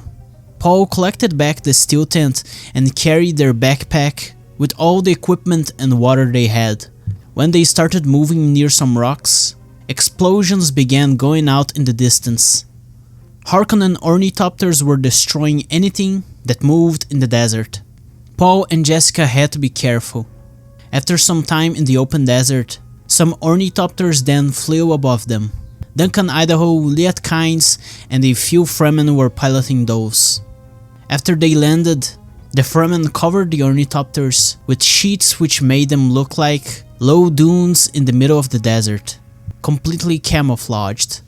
When Duncan came to talk to Paul and Jessica, a nuclear explosion went off far away in the horizon. Duncan had left a shield on full force for the Harkonnen to attack with their lasguns. The Holtzman effect did its job and, well, those Harkonnen would never again use lasguns in the open desert like that. The Fremen opened a secret entrance nearby and they all entered it. It was one of the ecological stations hidden around Arrakis that they were entering. Kynes led Paul and Jessica to his office, while Duncan remained outside and made guard. Before they closed the doors, a Fremen told Kynes about a problem they had with the jamming shields of the station and how it would take some time to be fixed. The Fremen called Kynes as Liet, and the ecologist dispensed him and asked for coffee to be brought. While in the office, Paul felt a breeze. There was a hidden door behind one of the bookshelves there. In that room, they went straight to business. Paul told Kynes to address himself as Sir or My Lord, for he was now the Duke of House Atreides. Paul had a plan, and he would need the Fremen for that plan. They would gather proof, with the Fremen's help, that the Sardaukar were involved in attacking House Atreides and were responsible for their demise. They would show the truth to the Council of the Landsraad, and all the houses would unite against the Emperor. For the thing they feared the most was exactly what had happened to House Atreides. That was Plan B, for Plan A was that Paul would marry one of the daughters of the Emperor, and since he had no sons, he would become Emperor himself. Paul promised that he would turn Arrakis green once he became Emperor, as it was Kynes' dream. Paul pledged his full loyalty to Kynes, who, in turn, did the same thing to him. The Atreides had the ability to turn their men into loyal followers. The Duke had that ability as well, as did his father and every other Atreides who came before them. The Atreides never betrayed any of their promises, nor their loyalties. They were a house with a noble cause and a strong word and presence. After their negotiation had quite a lot of development, the door to the office opened wide and chaos could be seen outside. The Fremen, together with Duncan, fought against Sardaukar in Harkonnen uniforms. Duncan was covered in blood, as was both of his blades. Kynes, Jessica, and Paul escaped through the secret passage after they locked the door to the office to get some more time. They ran through some caves before Kynes separated himself from Paul and Jessica. If he were caught, he wouldn't know where they went, and so they would be safe. But his Fremen would eventually find them. Paul and Jessica followed a separate tunnel and ended up in a large cave with a dusty ornithopter. They took off with it, and then they went directly toward an approaching Coriolis storm. Soon enough, Harkonnen ornithopters caught up with them. The Harkonnen topters fired missiles at them and followed closely behind.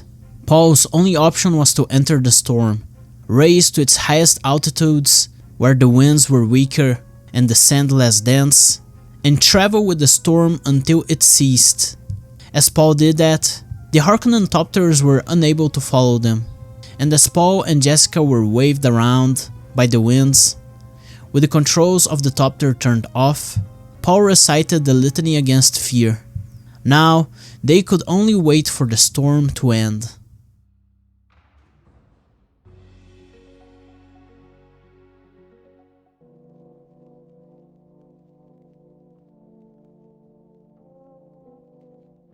Nefud woke the Baron up with the newest intelligence his troops had provided him. The witch and the boy piloted their ornithopter inside a Coriolis storm.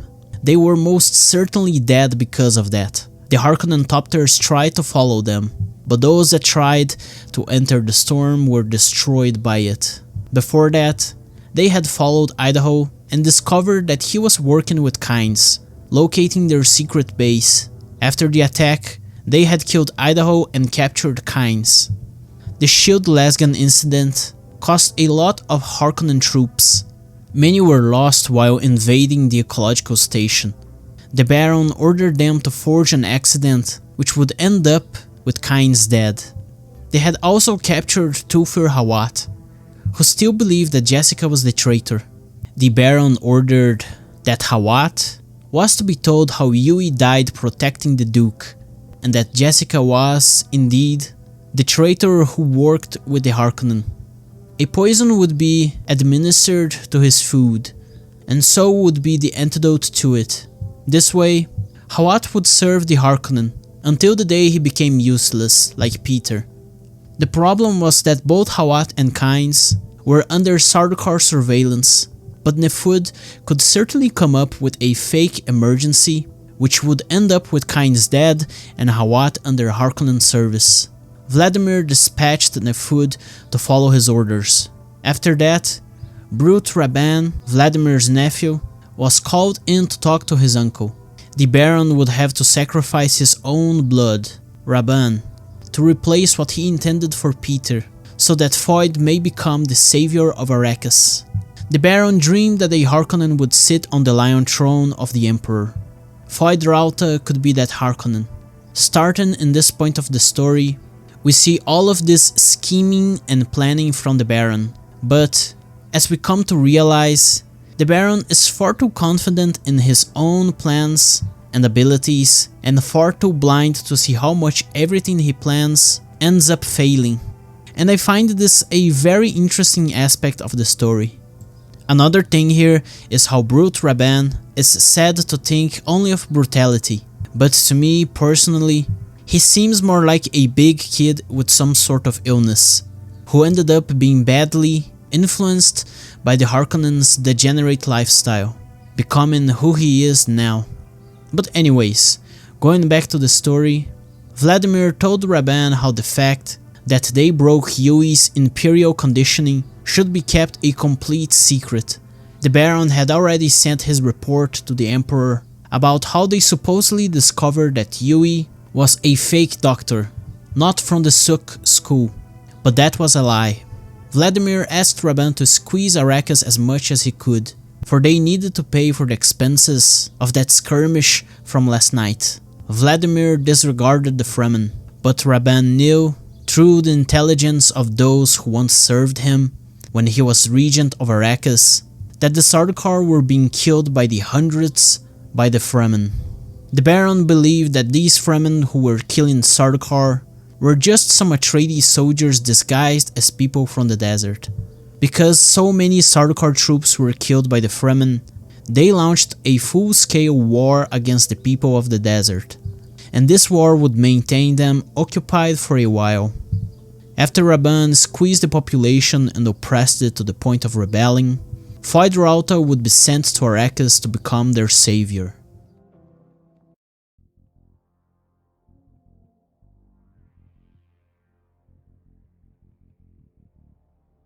The Coriolis storm started to weaken. Paul got an opportunity and turned the ornithopter back on, but it was too damaged to work properly. Paul had to force a landing near some rocks in the open desert. The ornithopter crashed in between the dunes of the desert. Paul and Jessica left the topter and ran up to those nearby rocks. While they were running, they heard the sound of a sandworm coming behind them. The creature ate the ornithopter, and nothing was left. All proof that they had landed there was erased. Paul and Jessica were a bit tired. They would rest before continuing their journey through the rock formations of the desert. In Paul's visions, Duncan Idaho was alive and with them, but in reality, Idaho had died back in the ecological station, and after that, we now have a great chapter of just Paul and Jessica walking in the desert. And I am being serious here, I like this chapter a lot. After walking for a while, they stopped and rested again. They would need to cross a portion of open desert, which would obviously attract sandworms, so they needed to be on full energy to do that. Jessica feared her son. She feared how he could see the future and what he could tell her, and that thought accompanied her during their journey. To cross the desert, they could use a temper to distract the sandworms, while they also could use the Fremen desert walk to emulate natural sounds, avoiding rhythms. That way they could prevent attracting a sandworm. After having a great view from atop the rocks, they started descending them to get to the lower desert, where the dunes were at. On one crevice, an accident occurred and Jessica ended up buried under the sand. Paul had to dig her out of there, and while doing so, she wouldn't die. For Jessica went into a Bindu sleep to avoid the need for oxygen of her body. After digging her out, more sand fell around that place, and this time, it ended up burying their backpack with all of their equipment. Paul had only a pair of binoculars, a knife and a paracompass with him. Using the paracompass and a little bit of science, Paul managed to create enough foam to keep the upper sand in place while he and Jessica dug the collapsed lower sand to get to their backpack. After the foam ended up and the sand started drying up, Paul and Jessica managed to reach the backpack. Together, they pulled it out of the sand and distanced themselves away from that edge of the crevice. With their equipment back, Paul prepared to raise their steel tent, but in that moment, he realized that other people had camped in that place before. It was a great place to raise camp indeed, close enough to the rocks but also to the open desert, and from there, they could see the sun rising in the horizon. That would be their camp until the next night came, when they would resume their crossing of the desert. Some birds flew in the distance and a sandworm crossed the desert far away from them. Some of these worms were bigger than some spaceships of the guild, and that was a scare thought to bear in mind. Paul looked over the horizon. Night was falling, and he thought to himself how Arrakis could be a really peaceful home, where he could spend the rest of his life.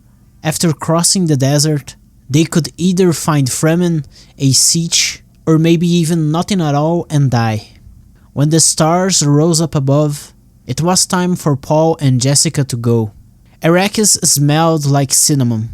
It was the smell of melange, and melange was everywhere. A person addicted to melange, if he stops ingesting it, dies a most painful death. Paul and Jessica could never leave Arrakis without taking a little part of Arrakis with them. They set a temper and left for the desert. Paul estimated that the temper would act as a distraction for around 30 minutes. They crossed the desert with the Fremen walk, but eventually, something silenced the temper. Probably a sandworm got to it at last. After the temper went out, they accidentally stepped on drum sand. That was a death sentence in the desert. It was time for them to run, for a sandworm would reach them in a short moment. After running for a while, Paul and Jessica finally arrived at the rocks on the other side and hid among them. Looking back at the desert, a sandworm raised from the sands and showed its mouth to them. Out of it, an intense smell of cinnamon came, and Paul thought about the hints Kynes gave them about there being a connection between the spice and the worms. Someone had placed a temper nearby. That temper attracted the sandworm away, and once it was back under the sands, the temper silenced itself. The Fremen called the creature for some reason.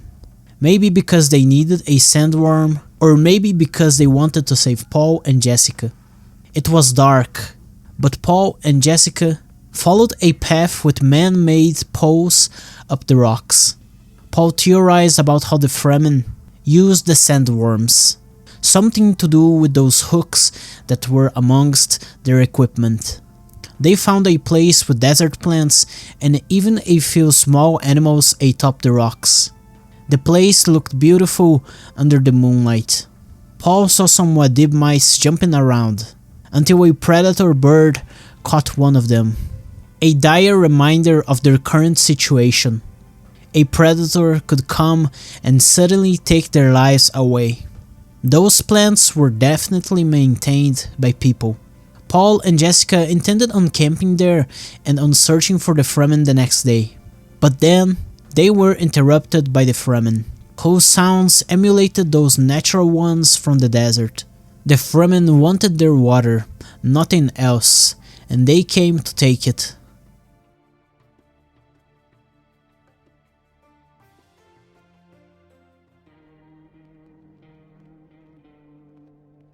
The Harkonnen left Liet-Kynes out in the open desert without a steel suit of his own. Kynes had only a ripped robe to wear, and without water he was already crawling on the sand, dying of thirst, with vultures flying above him, just waiting for him to die to snatch on some food and whatever water that would be left. Kynes felt the smell of melange, and he knew that nearby him there was a pre-spice mess. Liet started hallucinating his father, Pardo Kynes, who taught him about ecology, a topic he already knew with his heart. Those vultures around him could signal the Fremen that someone was lost in the desert. That could be his salvation. Kynes realized that underneath him there was a pre-spice mess, and it was about to blow up. That would end up attracting a sandworm. The Pardo Kynes hallucination taught his son about his plan to turn Arrakis green. They would slowly introduce certain species of animals and plants, create dry grasslands, and later forests on higher altitudes. Liet already knew of those plans with his own heart. The Kynes would use religion and law to control the Fremen to aid their process to turn Arrakis green. They only needed 3% of the planet's surface to be converted to create a self-sufficient ecosystem. The rest would come naturally, with time. The vultures had landed down and were about to bite Kynes. He had completely stopped moving and was almost dead.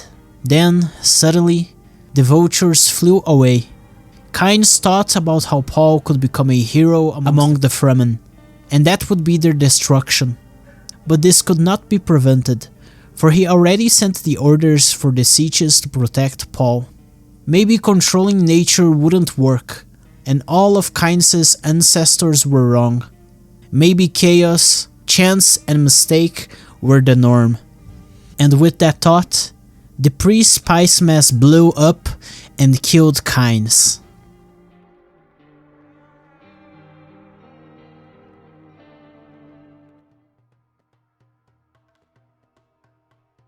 Paul and Jessica stood still. The man around them spoke Chakobse, a language which Paul didn't understand, but Jessica did. It was a Fremen language. The two main Fremen of the group revealed themselves to be Jamis and Stilgar. The last one was the leader of the Sietch. He was a Nabe. Stilgar wanted Paul as one of them, to join the tribe, but he also wanted to kill Jessica for her water, while Jamis wanted the water from both of them. Duncan Idaho had left the Fremen for his duke, and Stilgar was still mad because of that. It was obvious that Jamis questioned Stilgar's leadership, but the man became silent after the Nabe ordered him so. Stilgar made his decision to let the boy live and take Jessica's water. The woman was too old to learn the ways of the desert, but then Jessica used her weirding way and subdued Stilgar, putting him in a position where he could be killed swiftly. Paul took the opportunity and escaped amidst the darkness and the rocks. He found Jamis in his way, but managed to take the man down and steal his Mala pistol. Paul had to get to a better strategic position to defend his mother, and so he did. Stilgar gave in and accepted not to take Jessica's water. Jessica knew the weirding way. She was able to overtake an armed Fremen, something few people could do. If she taught the weirding way to the Fremen, then she could become one of them. Jessica accepted to do as much. In the desert, no contracts existed. If a Fremen gave his word, then he and his people ought to obey the deal. Jessica released Stilgar and gave him her Bene Gesserit word that she would train them.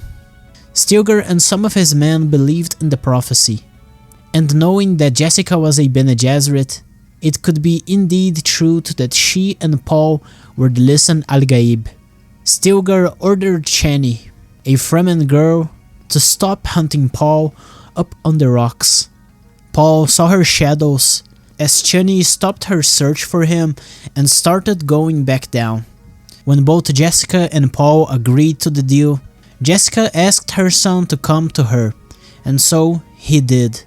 When Paul started making his way down, he saw Chani under the light of the moons, who was now hiding in the rocks with a Mala pistol of her own pointed at him. Chani was the exact girl Paul had seen in his visions of Arrakis. That same girl he had described to Reverend Mother Mohiam. It was also said to him that night that Chani was Liet-Kynes' daughter. Chani showed him a better way down from the rocks. Paul had made too much noise going up, so he would need to learn the ways of the desert to prevent doing that again. When down, Stilgar took his Mala pistol. Once Paul deserved to have such a weapon, he would gain one of his own. Chani and Jamis, who was still recovering, were ordered to take care of Paul. They would be the ones to teach him the ways of the desert. The Fremen troop would resume their journey, and they would go back to Sietch Tabr. Jessica had to take good use of the Missionaria Protectiva and its advantages over the Fremen. They were a people whose culture was fully entrenched into military doctrine, and that was a powerful weapon Paul could use to his advantage. The Fremen knew quite a lot about the Bene Gesserit rituals, and Jessica told them how Paul had survived the Gom Jabbar test, and that surprised everyone. The morning came.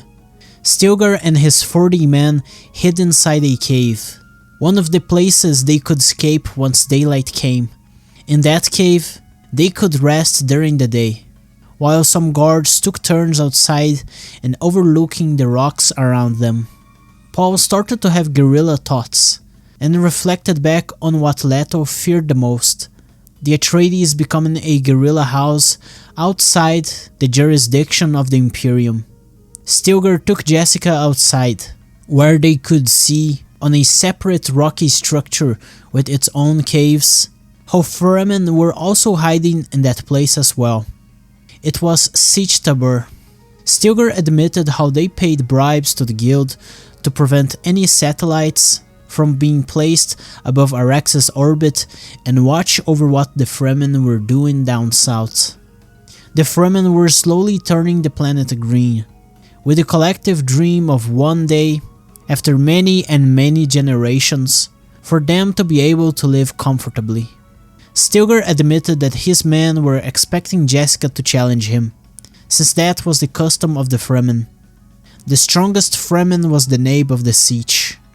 Jessica wouldn't challenge him, and even if she did, his people wouldn't follow her, for she knew not the ways of the desert.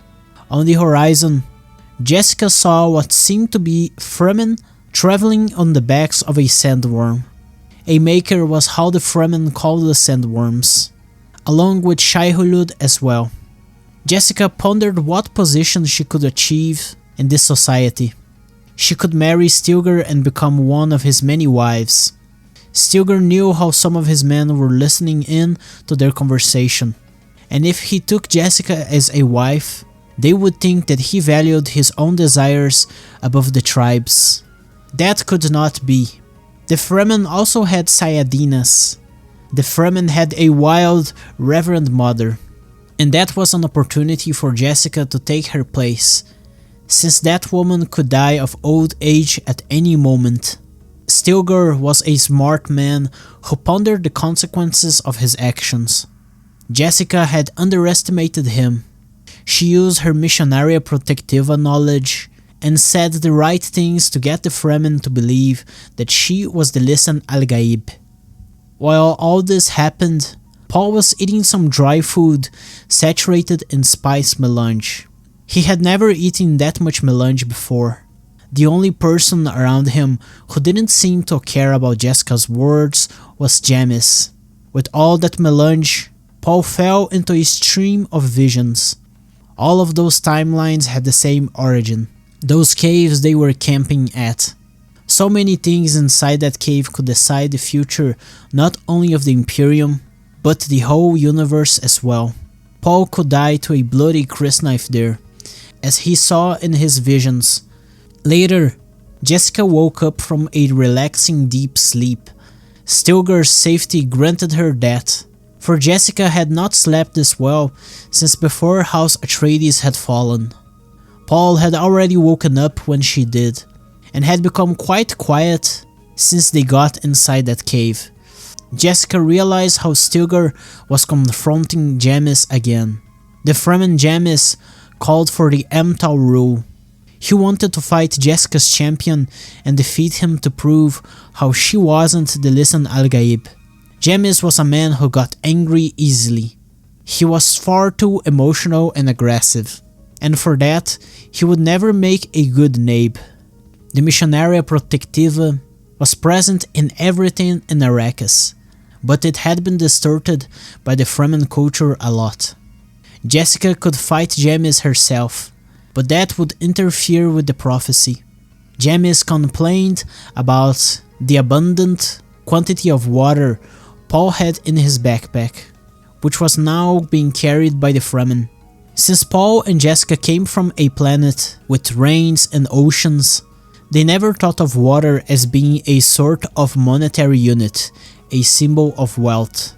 The Fremen thought of it as exactly that, riches, fortune, and so Jessica gave their water to those who were needing it among Stilgar's men. But Jamis wouldn't be bought with water.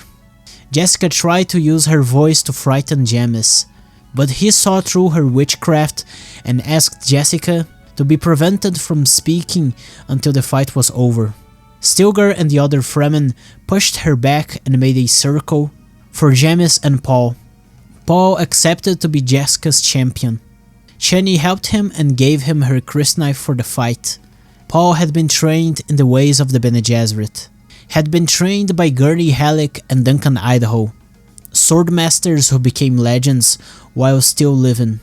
Paul also received some hints and advices from Chani on how to deal with Jamis.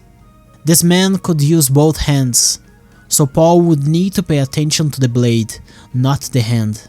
And with that, the fight had begun. Paul was used to only fighting with shields, and for that reason, his attacks were slow. Paul was able to avoid Jamis' attacks, but his own were too slow to hit Jamis himself. This kept happening over and over. Stilgar and the other Fremen started to believe that Paul was playing with Jamis, but in truth, the boy had never killed a man before. Paul managed to wound Jamis and asked for his surrender. Stilgar explained to him that there is no surrender. That was a battle to the death. Jamis realized Paul was a competent fighter and started to fear for his life. There came an occasion which Jamis desperately jumped toward Paul and gave him the opportunity to stab the Fremen in the chest. That exact thing happened. Jamis fell to the ground and died after that. Quickly thereafter, the Fremen gathered his body so they could extract his water, while some others took care of Paul. Some of the Fremen were admired with him, while others started despising the boy for playing with Jamis. Stilgar believed Paul was cruel for doing that, but Paul and Jessica explained to everyone how he had never killed a man before, and the reason he avoided killing Jamis for so long was because he didn't want to kill him.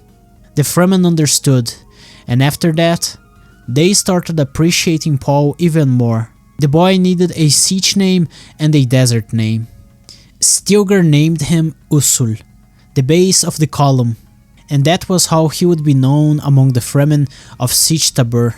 As for his desert name, Paul asked to be named after one of those small jumping mice he had seen in the desert. They were called Muad'Dib. Muad'Dib was how Paul saw the fanatic troops calling him in his prescient visions. Those same troops would lead a bloody jihad under the Atreides banner across the entire Imperium. That was a terrible future Paul sought to avoid, and so he asked for his name to be Paul Muad'Dib. The inclusion of his Atreides name was something he had not seen in any of his visions.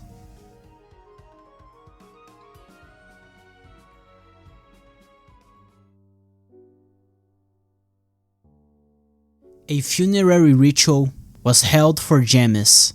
Paul was to take part in it, since he was the one who defeated Jamis. And now his water belonged to Paul. Chani and Paul were together almost all the time, and Jessica thought to herself how she had to warn Paul not to fall in love with these feral Fremen women, for they didn't serve to become the wife of a duke. Paul didn't want to accept Jamis's water, but as his mother told him, he had to do it, for it was a Fremen custom. Arrakis had two moons, Arvon, the smaller one, which was also called as Muad'Dib, and Caladan, which was bigger and seemed as if it had a large fist covering it. Fremen believed it to be the hand of God. Both of them rose up in the night's sky. Paul was separated from Jessica and Chani.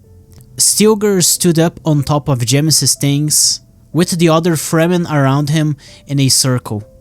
It was a custom that the friends of a dead Fremen would divide his belongings among themselves, and so Stilgar took something for himself, and so did the other Fremen.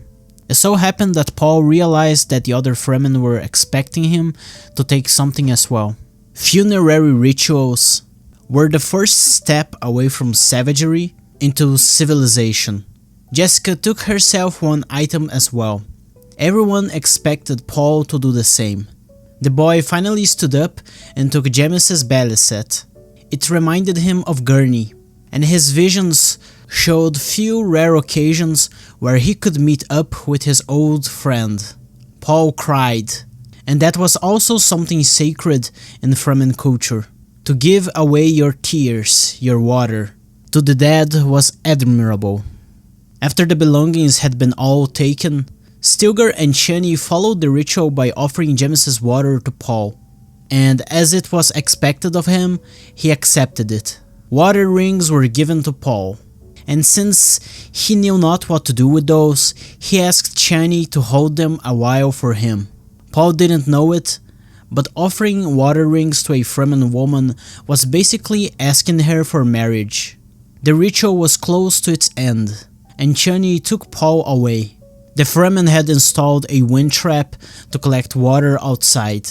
And let me tell you that I always pictured wind traps as a sort of windmill. I'll be showing a picture on the screen about what I mean by this. And also, I made how I picture the outside of a siege on Age of Empires 2, as you can see on the screen right now. Cool, isn't it? Anyway, going back to the story. Paul, Chani, Jessica, and all the remaining Fremen followed Stilgar into a hidden underground chamber, deeper into the cave system. The chamber was a large water reserve, and there the Fremen dropped the bulk of Jamis's water. Even if a Fremen were dying out of thirst, he would never touch the water of such reserves as this one was. Thousands of them existed around Arrakis, and few were the Fremen who knew about the location of them all. The Fremen knew exactly how much water they needed to turn Arrakis green. In the poles and temperate regions, forests would grow and rivers and lakes would appear. Grass would be used to keep the sand in place, while the deep deserts of the equators would be maintained for the makers. Jessica understood this was the dream of the ecologist, Liet-Kynes, a dream he shared with the Fremen, and they welcomed it with open arms. While all of that happened, Paul only thought about his visions, the futures where the Fremen devastated the Imperium and shouted Muad'Dib as their battle cry. That night, Paul would come to play a song with Jameses Belisat.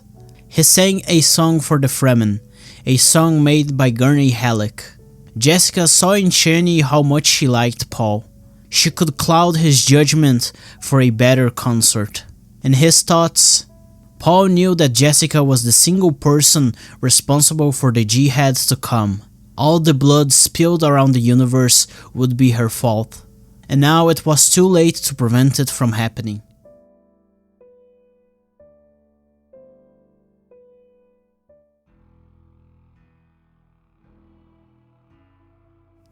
When it was Feyd-Rautha's 17th birthday, he took part in a gladiator fight for the people of Giedi Prime to see. Count Hasimir Fenring and his lady, Margot Fenring, visited the city of Harko to meet the Baron before going to the Colosseum. The city had a superficial beauty to it, while hiding the extreme poverty, misery, and the decadent state the population really lived under. The Baron showed Feyd-Rautha to the Fenrings. The Fenrings had a secret language they spoke that they were the only ones who could understand, while to other people, it seemed like incoherent mumblings. Feyd was enchanted by Margot. He wanted to dedicate a kill during the fight to Lady Fenring, but she rejected his offer and denied him permission to do this. She didn't want it in her name. Hasimir Fenring was the Emperor's only real friend, and he was also a cold-blooded assassin whenever necessary. The Fenrings saw the tension and the result of the death of the Atreides all around Giedi Prime. Things got more violent recently, and they would only get worse with time. Feyd left to prepare for his gladiator fight. The Baron and the Count moved over to talk privately inside a cone of silence. There, Hasimir dropped the secret incoherent language and talked straight to Vladimir. The Emperor was dissatisfied with how Vladimir handled the Sardaukar troops and with all the convenient accidents that happened with Kynes, Jessica, and Paul. If something were to happen to Hasimir, all the greater and minor houses would be given intelligence about how the Harkonnen dealt with things in Arrakis. The Emperor was also unhappy with how the Harkonnen are dealing with the Fremen, and with how Vladimir disregards them completely. From Vladimir's perspective, he is the smartest player in the game, but as we come to realize, he's completely delusional, believing that he knows exactly what to do and that all of his plans will work out. But in fact, nothing he ever plans works as he intends. Vladimir asked Fenring about what interest the Emperor had with the Fremen. Hasimir answered that actually only the Sardaukar were interested in them. They were still landing in Arrakis to fight the Fremen, with the objective of exterminating them all. Vladimir admitted to Fenring about his plans to turn Arrakis into a prison planet, like Salusa Secundus. This consternated Fenring, but Vladimir didn't notice that reaction at all. Many protests had happened in recent times around Giedi Prime, and Vladimir could send those people to be punished in Arrakis, while training his strongest troops there, just like how it is with the Sardaukar. Fenring told Vladimir that he was prohibited from turning Arrakis into a prison planet without the Emperor's permission. Hasimir knew that Vladimir had lied that Thufir was dead. He knew the Mentat was under the Baron's services now. Vladimir could blackmail the Emperor by proving how he only transported Sardaukar to Arrakis. and that would turn the entire Landsraad against the Emperor. No other house would be willing to transport Sardaukar and give them uniforms as the Harkonnens had done. The Emperor hoped for it not to be necessary to accuse House Harkonnen of treachery in front of the Council of the Landsraad. Vladimir believed that if he revealed the truth to the Council, the other houses would unite behind the Harkonnen against the Emperor, and, as a result, House Harkonnen itself would sit on the Lion Throne of the Imperium. After enough talk, it was time for them to go to the arena. While Fenring and the Baron were on a transport to the arena, Hasimir told Vladimir a bunch of jokes about treachery in a very loud manner, with the members of the minor houses around them hearing and laughing at such jokes. This made the Baron consternated. They arrived at the upper balcony to watch the fight, of which would happen in a triangular arena. There, Fenring admitted that his main mission in Giedi Prime was to check if Feyd-Rautha was good enough to become Vladimir's successor. Hasimir would be the one to make the final decision on that matter. After Margot Fenring arrived at the balcony, Feyd entered the arena. He carried two blades, a short white blade which had poison, and a long black blade without poison.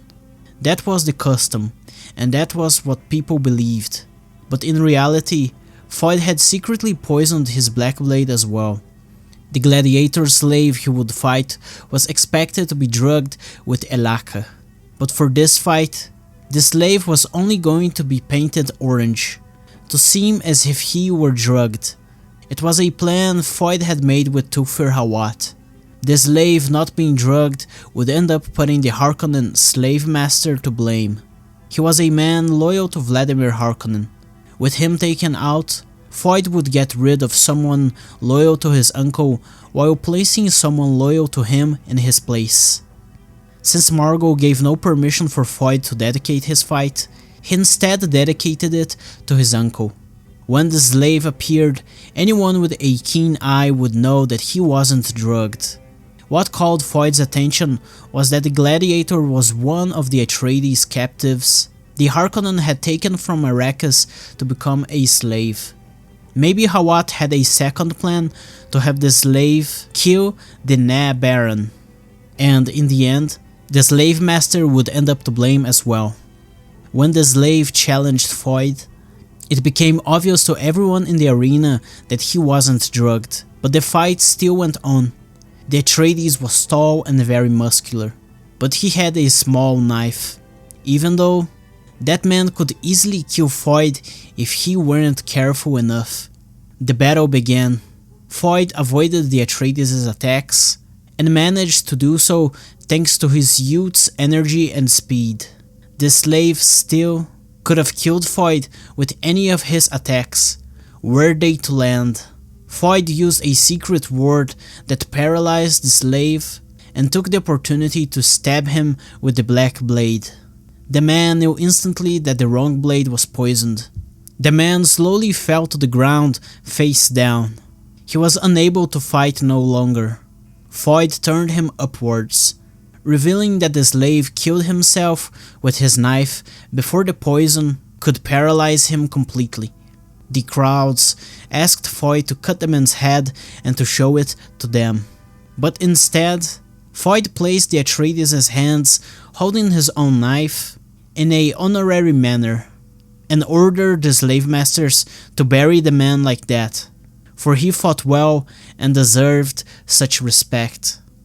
The crowds cheered and loved Feyd's presentation and final decision against his opponent.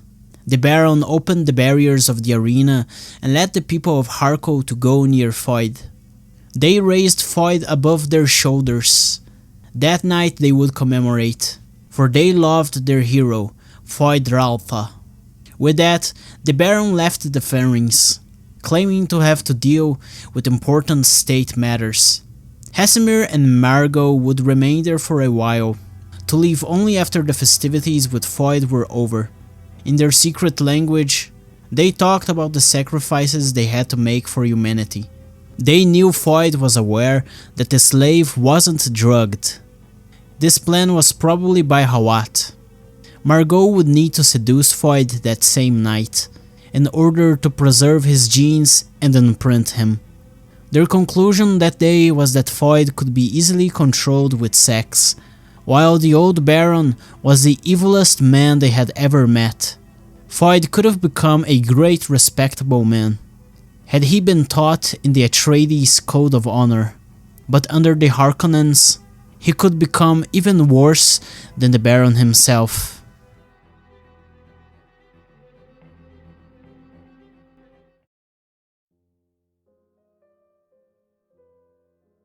Going back a little bit in time to what happened with Paul and Jessica, Stilgar's troop was almost arriving at Sietch Tabr. They sounded like the desert, as if their movements were sounds of nature, of the desert winds, for the exception, of course, of Paul and Jessica, for they made too much noise. When they had finally arrived inside the siege, the whole troop relaxed and started taking off the headpieces of their steel suits. Chani and Jessica had disappeared by then. Paul was alone.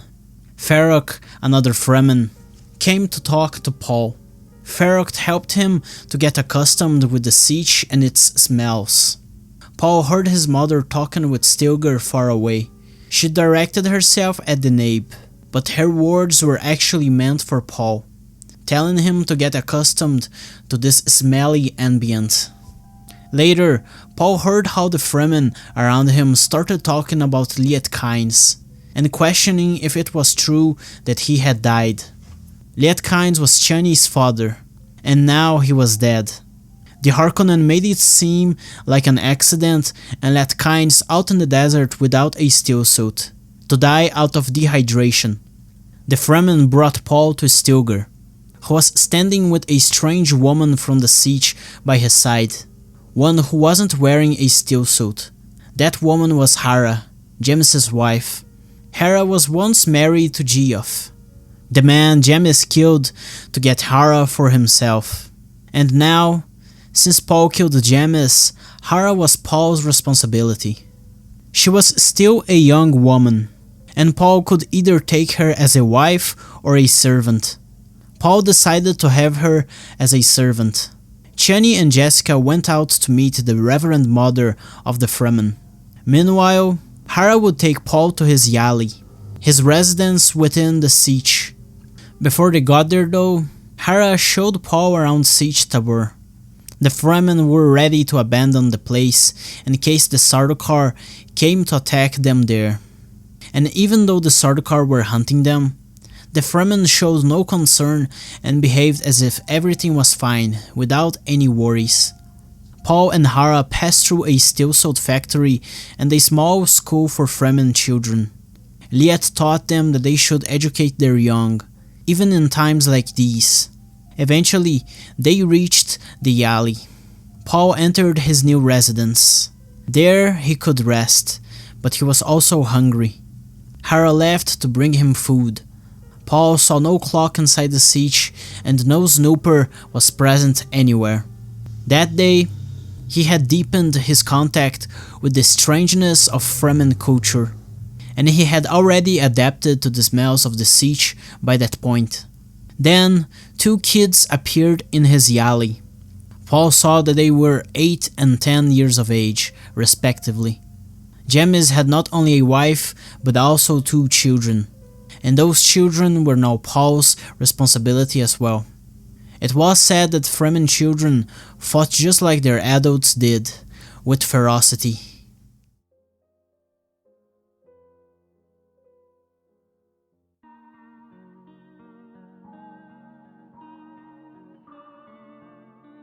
Jessica was waiting for the ritual to begin. She was going to replace the old Reverend Mother of the Fremen that day. The old woman was still to come at the place Jessica was waiting at. There were 10,000 people already sitting down in that place to take part in the ritual. Paul was brought to Jessica with Jemmis's boys on his sides, acting as guards. as they carried their own crysknives. Paul needed to find a way out of the path that led to the jihad, and that was all he was thinking about in that very moment. Chani and the Sayadinas brought the old Reverend Mother to Jessica's presence. Chani had been recently proclaimed as a Sayadina. They had to do the ritual now because the old Reverend Mother wouldn't survive going down south again, and they had to escape south to avoid the Sardaukar. The ritual needed to be over as soon as possible, even though Jessica wasn't fully ready yet. She could fail and die, were she not strong enough. The Reverend Mother's name was Ramallah. She had memories that came all the way back from when the Fremen had escaped Al-Oroba, on the edges of the Nile River. Such was the passed down memories of the Reverend Mothers. The Fremen brought the water of life for Jessica to drink. Before taking a sip of it, Jessica felt the smell of dangerous poisons in that liquid. But there was no turning back now. As she drank it, Jessica entered the warm journey. Her perception of the universe changed completely, as if time had stood still. Jessica saw all around her. She saw the cells inside her own body. An astral journey out into the universe. Jessica saw the place no Reverend Mother ever went. Deep inside her was the place reserved only for the Kwisatz Haderach. In that state, Jessica found the spirit of Reverend Mother Ramallah. Ramallah would share with Jessica not only all of her memories, but also those of all the Reverend Mothers who came before her. Before doing that, though, Ramallah discovered that Jessica was pregnant. The warm journey would not only affect and change Jessica, but also her little girl as well. The baby would become an abomination. But it was too late now. Ramallah had no other option, for she was dying and this needed to be done in that very moment. All her memories became Jessica's memories. Jessica would have not only Ramallah's memories, but also those of the previous Reverend Mothers before her and those of Jessica's own female ancestors. Jessica saw when the Fremen were slaves in Poritrin, and how they migrated to Seleucia Secundus, then Bela Tegeus, then Rossak, and finally Arrakis. Jessica purified the water of life, so that the Fremen could drink it and take part in their orgy. Jessica saw how the water of life was a poison made out of a drowned little sandworm. The Bene Gesserit had discovered the first drug back on Rossak, and later, with spice, the ritual changed accordingly. This ritual Jessica went through wasn't exactly the same one the other Reverend Mothers of the Sisterhood took part in, but she knew that the final result would be the same.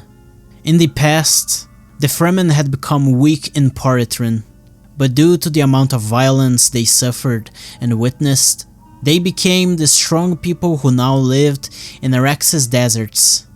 Chani made Paul drink the purified water of life next. The crowds shouted Lisan al-Gaib and Muad'Dib to mother and son. And while Paul started having more visions, Chani took him to her Yali. Chani revealed how she could also have visions, but she feared them. The Fremen had the same potential to attain prescience as Paul did, but they suppressed that ability because of their fear.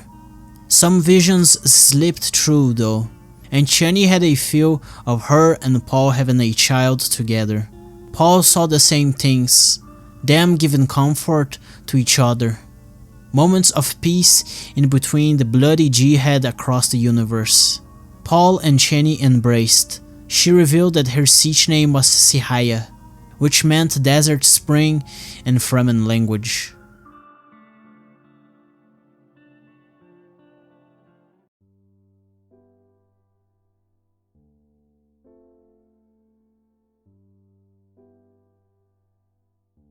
Many things influenced the religion of the Fremen.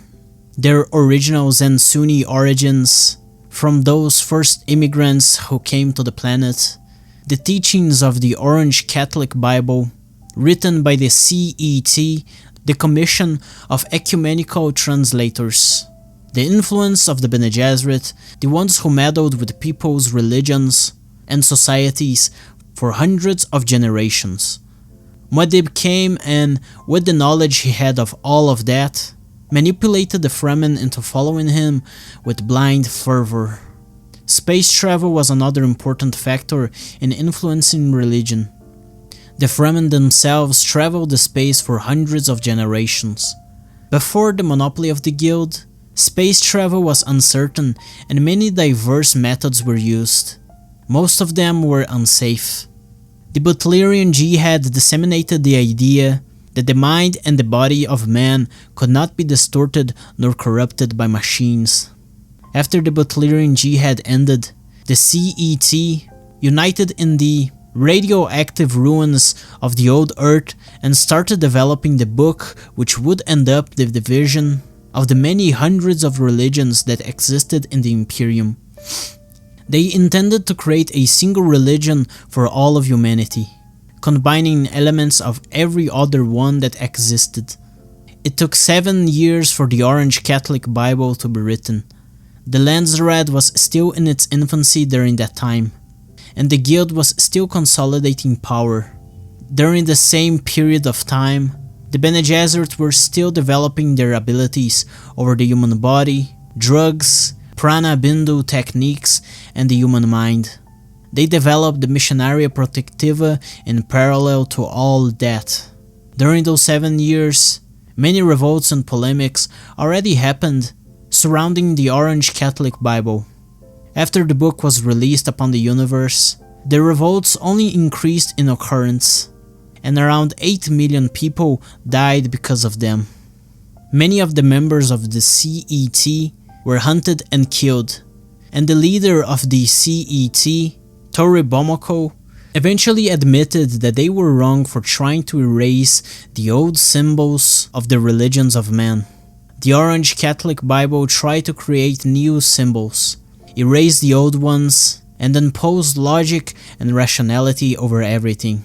They only created new uncertainties and alienated a lot of people against the work.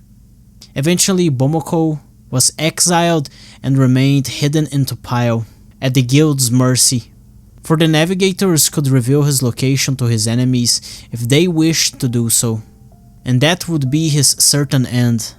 Muad'Dib had the memories of some of those who lived around this time and witnessed all of these historical events.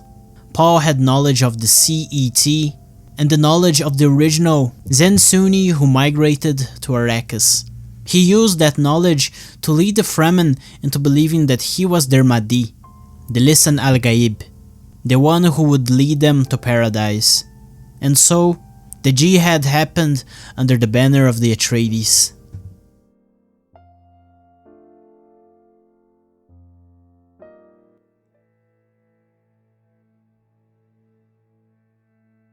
Baron Vladimir Harkonnen had met with his guard chief, Yakin Nefud.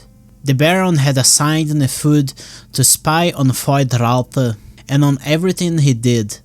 Feyd was with the female slaves at that moment, as he often spent his time. The last boy slave that was sent to the Baron had a weapon concealed in his body. The intention was for him to kill the Baron, but the scheme had failed. Feyd appeared and talked to his uncle. It turns out, this assassination attempt was planned by Feyd and Thufir, but it failed. In fact, it wasn't even Vladimir who discovered the scheme, but instead, Hawat was the one who warned him about it beforehand. The Baron ordered the slave master to be executed because of this assassination attempt, not only because he was close to Feyd, but also because he lost a Cheops game against the Baron. Such a bad player like that, to lose against Feyd, deserved to be executed for his stupidity. But it was just an excuse, and it was just an order to make Feyd mad. After 2 guards took out the body of the slave from Vladimir's quarters, the Baron ordered Nefud to execute them as well. for they were men loyal to Feyd. After this, Vladimir led his nephew to those same quarters he had just killed the slave at. Feyd feared that the Baron had another heir and that he would stab Feyd in the back, but instead, Vladimir talked about this new religion in Arrakis, this so-called cult of Muad'Dib, the Rat. Vladimir asked why Feyd didn't try to assassinate him with his own hands. Feyd was taught not to get his own hands dirty. Vladimir then expressed how he wanted to make a pact with Feyd. The Baron would retire and leave Feyd as his heir, with the entirety of the Harkonnen domain under him. There was still other things Feyd didn't know about. Hawat was conspiring with him, but in secrecy he was also spying on Feyd for the Baron, who was still unaware about how Hawat was the one responsible for that gladiator fight from 2 years ago, with the drugged slave who fought and lost to Feyd. Hawat had his own secret plans. He believed he could get rid of the Baron and Feyd at any moment, but his real target was the Emperor. Hawat outsmarted the Harkonnens for the Atreides for decades, only losing when the Emperor got involved in their rivalry. Hawat now wanted vengeance against the Emperor, and for that reason, the Baron knew how he could use Hawat to the Harkonnens' advantage. In any case, there was still the poison left, so they just needed to take the antidote out of Hawat's food and the Mentat would be dead in a short time thereafter. To end their conversation, the Baron would witness Feyd-Rautha killing every single female slave from their pleasure section. New ones would be bought later for him anyway. Sometime later, Hawat had a meeting with the Baron. Thufir had never met a more disgusting man other than the Baron, and the man spoke too much as well. Leto could express all his thoughts just on the way he looked at things, while the old Duke could say all he wanted with a single word. Vladimir just didn't stop talking. Killing that disgusting man would be a good service done for humanity. Hawat asked the Baron to send an important message to Rabban. Now, the Baron wanted to know why they had to send such a message. Hawat came to realize with time how the Baron didn't understand the true reason that the Emperor turned against the Atreides. The Sardaukar were trained in Salusa Secundus, a deadly prison planet, where the mortality rate of new prisoners was over 60%. Arrakis was a harsher planet than Salusa, and the Fremen lived there. The Atreides managed to gain a small, yet powerful force under Duncan Idaho and Gurney Halleck. If the Atreides' army size were the same size as the Emperor's, they could have easily overthrown House Corrino and become the ruling house of the Imperium. For that reason, the Emperor turned against the Atreides. The Baron also still believed that the Fremen weren't important. For the past few years, around 6,000 to 9,000 Fremen had been killed by Harkonnen arms. But during the same period, at least 30,000 Harkonnen soldiers had died as well. Any other house of the Landsraad was prohibited from inspecting Salusa Secundus, and any questions or studies related to Salusa were disencouraged. The prisoners who survived the 60% death rate were already stronger than most men. They were exposed to the luxurious life they could have serving as a Sardaukar, and then given an offer they couldn't reject. In truth, a common Sardaukar soldier lived a life as good as a member of one of the greater houses. Hawat estimated that the Fremen population could be, at minimum, 10 million. The Fremen were only getting stronger by fighting the Sardaukar, as if it were a simple training session for them. By using his Mentat abilities, Hawat estimated that the Sardaukar killed only 20,000 Fremen in 2 years, while during the same period, 100,000 Sardaukar had landed and been killed in Arrakis. With all that, the Baron recalled back when he mentioned to Hassimir about turning Arrakis into his own prison planet. In these 2 years that passed since then, By now, Arrakis was completely filled with spies of the Emperor. The only option left for Vladimir now was for him to leave Rabban all by himself and increase his spies' quota. Rabban would crush the population and bring his own downfall. And by doing that, the Baron would gain his opportunity to send Feyd-Rautha to become the hero of Arrakis. The Baron blissfully accepted Hawat's plans. Hawat had, in secret, gotten in contact with Gurney Halleck. Among the smugglers, Gurney shared intelligence about the Fremen and how they gradually started fighting using Atreides tactics and strategies. Gurney believed that Duncan Idaho had survived and had trained the Fremen. Hawat also heard about this new religious leader, Muad'Dib. The whole situation had gotten to such a state that it was now too late to stop this religion from spreading. All the Fremen seemed to follow it by now. Times of oppression over wide populations always resulted into the resurgence of rebellious religions.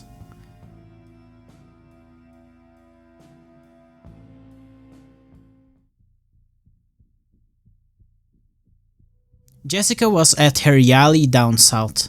Any Fremen baby born there was taken to her presence to be blessed by her. Alia, Jessica's daughter, was also together whenever a new birth happened. Jessica knew that Paul was going to catch a sandworm for the first time, although everyone kept that a secret from her.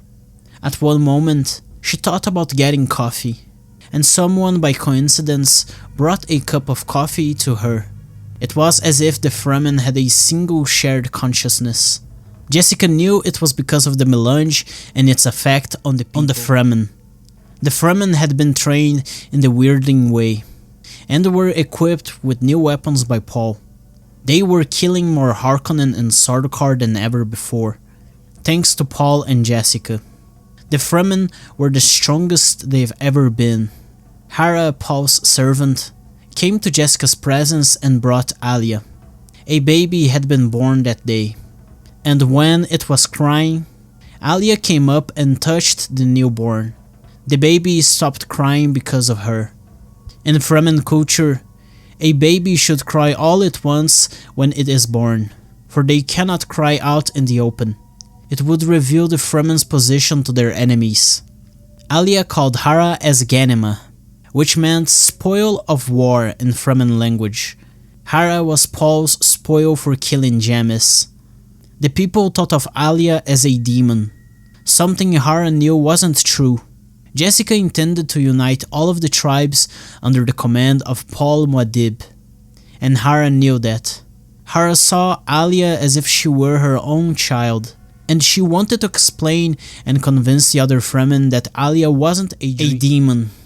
Jessica and Alia accepted Hara's help. Alia told her how she awakened, back when she got all the memories of Ramallah, and how much of a scary experience it had been. Now the Fremen had 2 Reverend mothers, but to the Bene Gesserit, Alia was an abomination. Neither Hara nor any of the Sayadinas knew that Jessica was pregnant when they did the ritual, but now Hara would explain this so the other Fremen could understand Alia. Tartar, one of Stilgar's wives, came to talk to them. She told them how the younger Fremen soldiers wanted to make an incursion north to meet Paul. They were certain that he would succeed in riding a sandworm. They wanted to force Paul to challenge Stilgar and take over control of the Fremen tribes for himself. Hara made a deal with Tartar. She would become Stilgar's next wife. Now, Tartar, Hara, and Alia would need to convince the man not to do this. If Paul kills Stilgar, they would be depleting themselves of one of their best fighters, and that couldn't be done.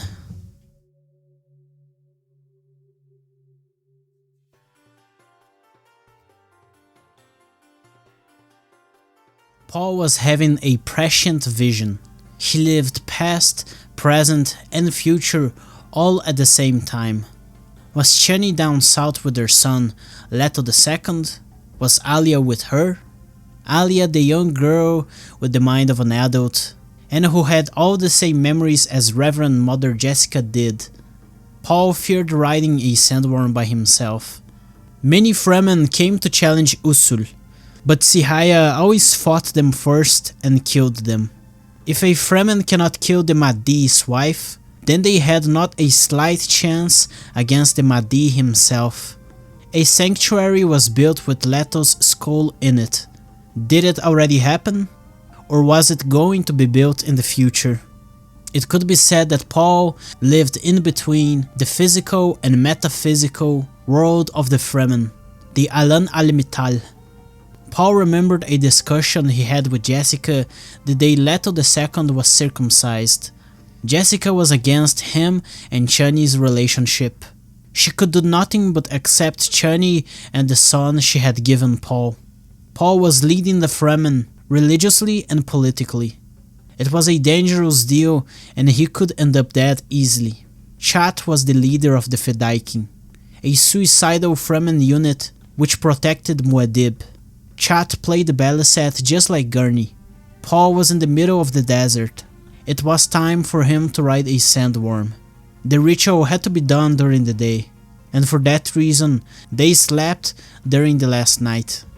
Paul gave the Nabes instructions on strategies and tactics on how to fight the Sardaukar and the Harkonnen. His plans always worked, but the one thing he had never done that even the simplest Fremen had was to ride a sandworm. That ought to change that day.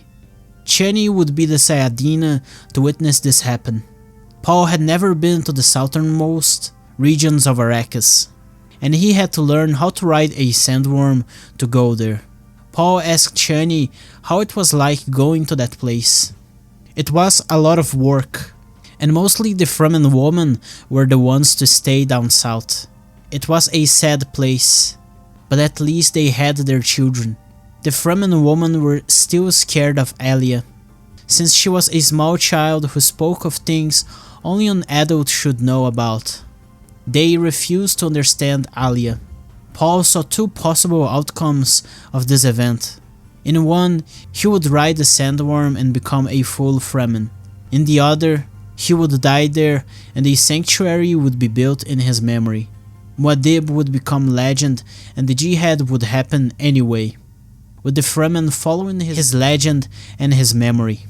The Fremen started taking around and showing the Atreides banner as a symbol of their religion. Paul's eyes were becoming blue. Stilgar came to meet Paul. The ritual would begin. Stilgar gave him a tamper and said the rites, as it was expected. With the maker hooks, Paul would keep a section of the worm's rings exposed to the sand, forcing the creature to keep that side on the surface, unable to submerge. Eventually, a sandworm could become tired out of not submerging itself and stop moving completely, creating the necessity for the Fremen to call another sandworm. Paul prepared himself to catch a worm, with the hooks ready and the thumper thumping. The sandworm that appeared, though, was the biggest one he had ever seen. In fact, that sandworm was the biggest one any Fremen had ever seen. Paul had not witnessed this in any of his visions. This was something completely unexpected. Paul kept his safe distance from the worm's path. He remembered his lessons. When the time came, Paul climbed the sandworm and used his hooks. He managed to take over the creature. The other Fremen climbed the creature after him. When they were all together, Stilgar came to talk to Paul. There was drum sand near him. Paul should have warned the Fremen about that, to get a second man to catch the worm in case he couldn't. That was a failure from his part, and Paul admitted he wouldn't commit the same mistake again. Paul was now the worm rider. He could take the Fremen troop anywhere he wanted. Chani was with them, behind on the worm's back with the other Fremen. Paul wanted to go down south, but Stilgar said that he would order them to go back north anyway. Stilgar had heard about the commotion among the younger Fremen, how they wanted Paul to challenge Stilgar and take his place, leading the tribe. The Nabe knew he would lose a fight against Paul. Chani and the other Fremen noticed the tension between Paul and Stilgar. Before going south, they would pass by a place called the Cave of Birds. Paul and the Fedaykin had sworn loyalty to Stilgar, but it was the custom of the Fremen for a new Nabe to raise to such a position by killing the previous one. While Paul discussed with Stilgar over this matter, they noticed a smuggler ornithopter nearby. The Fremen left the Sandworm so it could return to the desert. They were close enough to the Cave of Birds so that they could go by foot. Paul knew that new legends would be made of this great sandworm he had taken under control. Paul and Stilgar knew they had to deal with these smugglers. They went far too deep into the desert. The Fremen would prepare a trap for them, make them bring a big sandcrawler, and kill all of the smugglers so that they don't return this deep south ever again.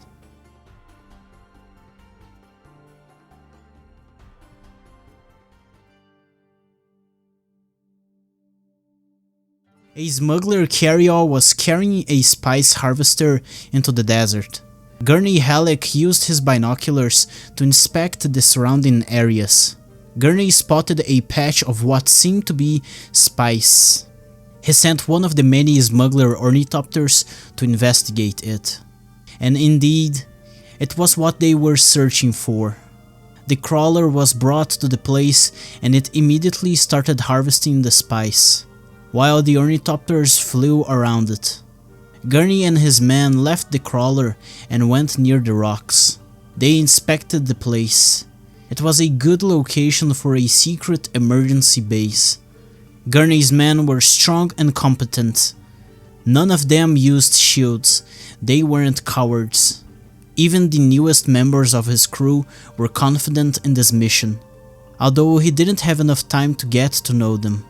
Suddenly, from those nearby rocks, many Fremen appeared and attacked the ornithopters with guns, destroying them all. The fight was quick and a Fremen appeared in front of Gurney. Before Gurney could take his blade out, the Fremen sheathed his own and told Gurney that he had nothing to fear. Gurney recognized the voice.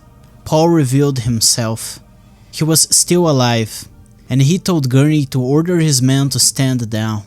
Gurney did that, and all his smugglers stopped fighting and gave away their weapons. Paul and Gurney hugged. It had been a long time, and during all that time, Gurney believed Paul had been killed. This explains to him why the Fremen suddenly became so good in military tactics and far more dangerous than they were before. To Gurney, Paul was the Duke of Arrakis. Among the men of that spice harvester, Gurney was the only Atreides. Then, a sandworm appeared and ate the crawler. Paul thought it was a shame that they lost so much equipment, while Leto, on the other hand, would only have missed the man they lost. Gurney saw, for the first time, a Fremen riding a sandworm. There were only rumors about such a thing. They were keeping the sandworm occupied, while the other Fremen scavenged what they could from the smuggler equipment. Rabban and the Harkonnen were trapped in the cities, immobile, and now the Fremen could go anywhere they wanted. Gurney saw Paul's blue eyes, and how he referred to himself as a Fremen, one of the desert. Chani came up to the two friends. Gurney noticed her presence and how she acted toward Paul. Paul gave Chani a few orders, to call Korba and tell him about those among Gurney's men of whom were suspicious. Gurney believed that the recruits could be from Salusa Secundus. They could even be Sardaukar in disguise. Gurney guessed correctly that Chani was Paul's woman. Not only that, but Paul told him about his firstborn child, Leto II. A storm was coming, so Paul and Gurney hid inside the cave under the rocks. Gurney's men and the Fremen were already inside that cave. Gurney discovered that Paul was the man they called Muad'Dib. It was his Fremen name. Muad'Dib, the cruel Fremen, the merciless, surrounded by his Fedaykin. the suicidal maniac Fremen who went blindly into every battle they got into. Paul was that man so many rumors talked about. Stilgar and Korba appeared before Paul and Gurney. Korba had found a bella set which belonged to Gurney inside the spice harvester, and came to give it back to its rightful owner. Stilgar and Gurney formally met, shaking hands, as it was Paul's wish. An alarm sounded inside the Cave of Birds. They moved to another room, where a battle between the Fremen and some of the smugglers had broken out. By those smugglers' fighting style, Paul knew that they were Sardaukar. One of them threw a knife at Paul when he entered the room. Paul nearly got caught by it, dodging the knife and letting it hit the rocks behind him. In total, there were 10 Sardaukar, and from those, only 3 were still left alive. In comparison to those 7 fallen Sardaukar, only 2 Fremen were killed. Paul went down to the same level as the last 3 Sardaukar were and talked to them. They were sent to Arrakis to kill Muad'Dib, but what they found was Paul Atreides, Duke of Arrakis. By using the power of his voice, Paul got a confession out of them that they were Sardaukar sent there by Imperial House Corrino. The Sardaukar suggested that the smugglers should go deeper into the desert, and so deeper they went, and there were they. The highest ranking of the Sardaukar was Captain Aram Shan. Paul expressed how valuable the intelligence that Paul Atreides was still alive was. How much the Emperor would need to know about that. One of the last Sardaukar tried to attack Paul, but Aram Shan killed him and accepted the deal. Those 2 Sardaukar were taken as prisoners, but Paul told Korba that they should be released. Spice was the most valuable thing in the universe, and those who could destroy a thing were the ones who held real control over it.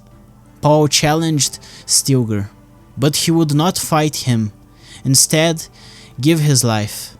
When the Sardaukar attacked, Stilgar had taken Chani elsewhere safe, for he thought about Paul first. Stilgar could not harm Paul, and would most definitely lose against him in a fight. Stilgar accepted to change the customs. Once Paul became the Duke in Arrakeen, Stilgar would keep Sietch Tabr.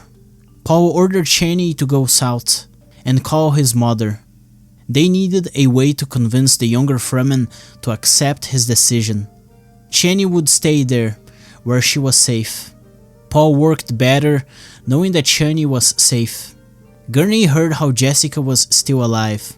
He still believed that she was responsible for betraying House Atreides. Gurney asked about Duncan Idaho. Paul told him how Idaho died fighting Sardaukar to buy Paul and Jessica some more time.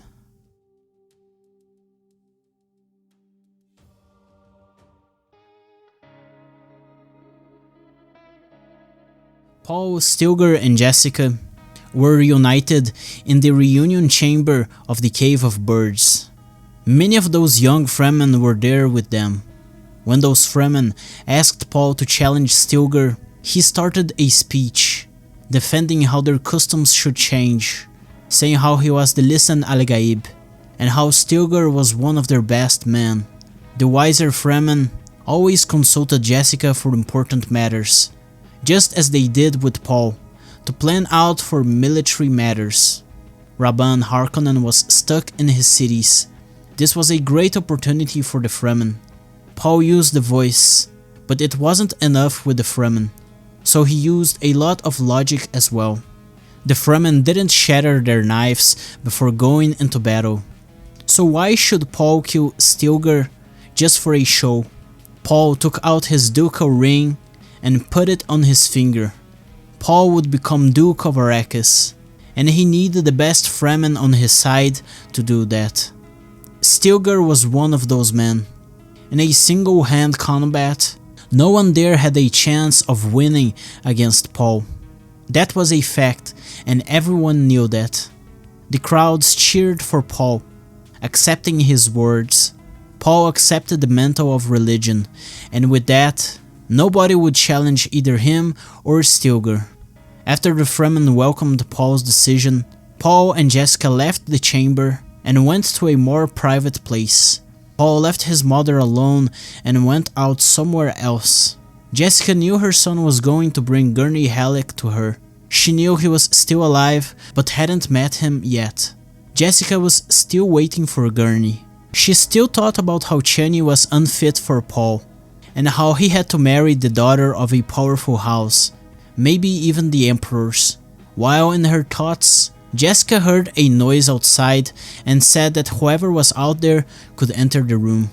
Gurney swiftly jumped inside and got behind Jessica, holding her neck with a knife against her back. If Jessica did anything at all, he would kill her. Paul appeared and came in. Gurney still believed it was Jessica who betrayed the Atreides. Paul explained how it was Yui and how they had proof of it. Gurney should have seen this Harkonnen trick from the start. The Atreides buy loyalty with love, while the Harkonnen with violence. Jessica cried for nights after Leto died, and she still missed him. Gurney hesitated, but eventually believed Paul's words. Jessica was freed, and she immediately asked for Paul's forgiveness, for she also manipulated him in her own path. Now, she wanted him to be happy and marry Chani, the one woman he truly loved.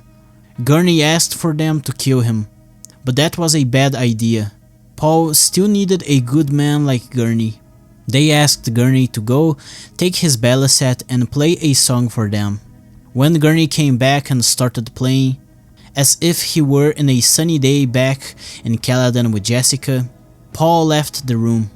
The leaders of the other tribes were arriving at the Cave of Birds.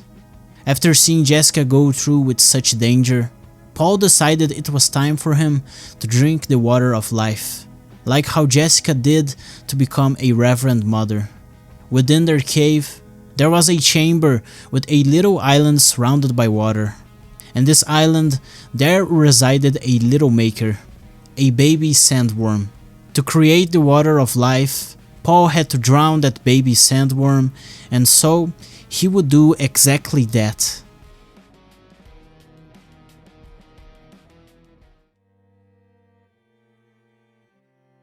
Chani was ordered to go back north with an ornithopter. Ornithopters required gas to work, and the Fremen had little gas. Whatever happened up north, it was of extreme importance. Chani arrived at the Cave of Birds and entered the place amidst darkness. Chani found Otheym there. He was one of Paul's Fedaykin. Otheym brought Chani to the presence of Jessica. She and Jessica talked. Jessica avoided mentioning Paul at first, something Chani noticed. Eventually, Jessica admitted she was the one who called Chani north, not Paul. Jessica called for Chani because she believed Chani could help her in reanimating Paul. She believed that her son had been poisoned by a Harkonnen spy, but had found no way to counter such a poison on her own. Paul was unconscious and his vital signs were almost undiscernible. Paul was lucky that his mother was the first one to find him like that. Any other Fremen would have thought that he was dead.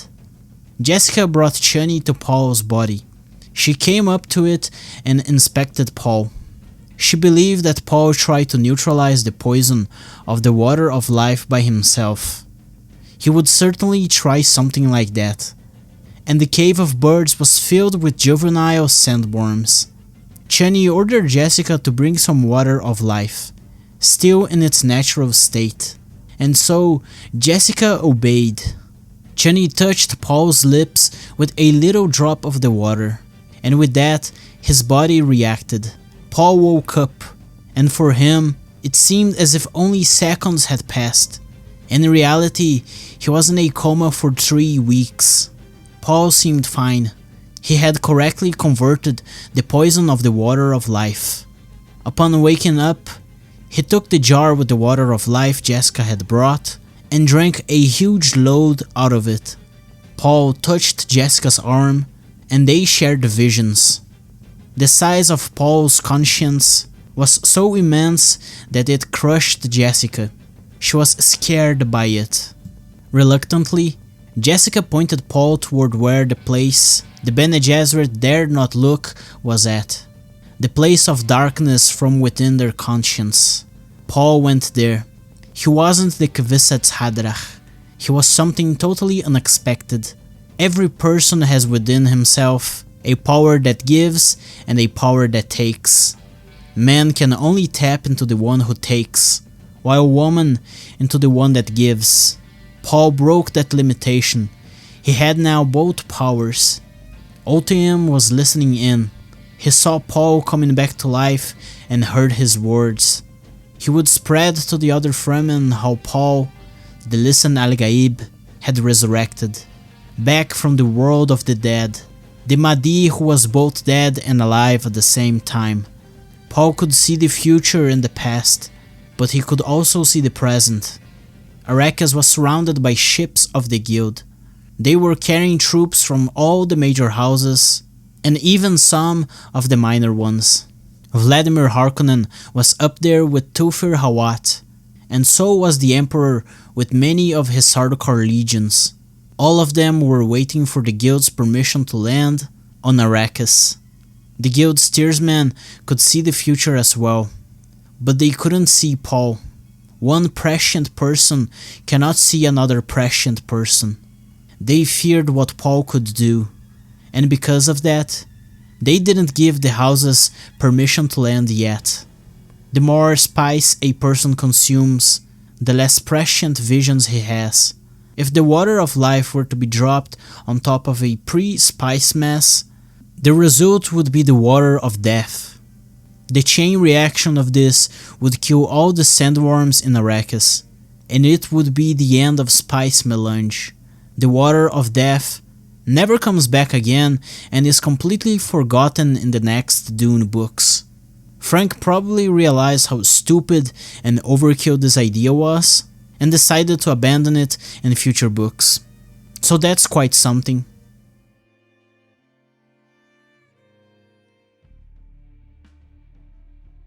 Paul, Gurney and Stilgar were out in the open, on top of some rocks, while they looked over the plains near Arrakeen.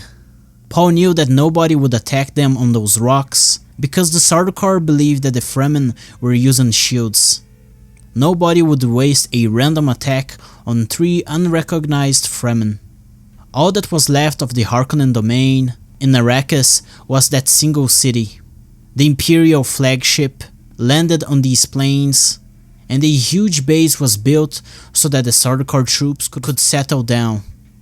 Paul's troops were ready and surrounded both Arrakeen and the Imperial flagship, hidden in the rocks.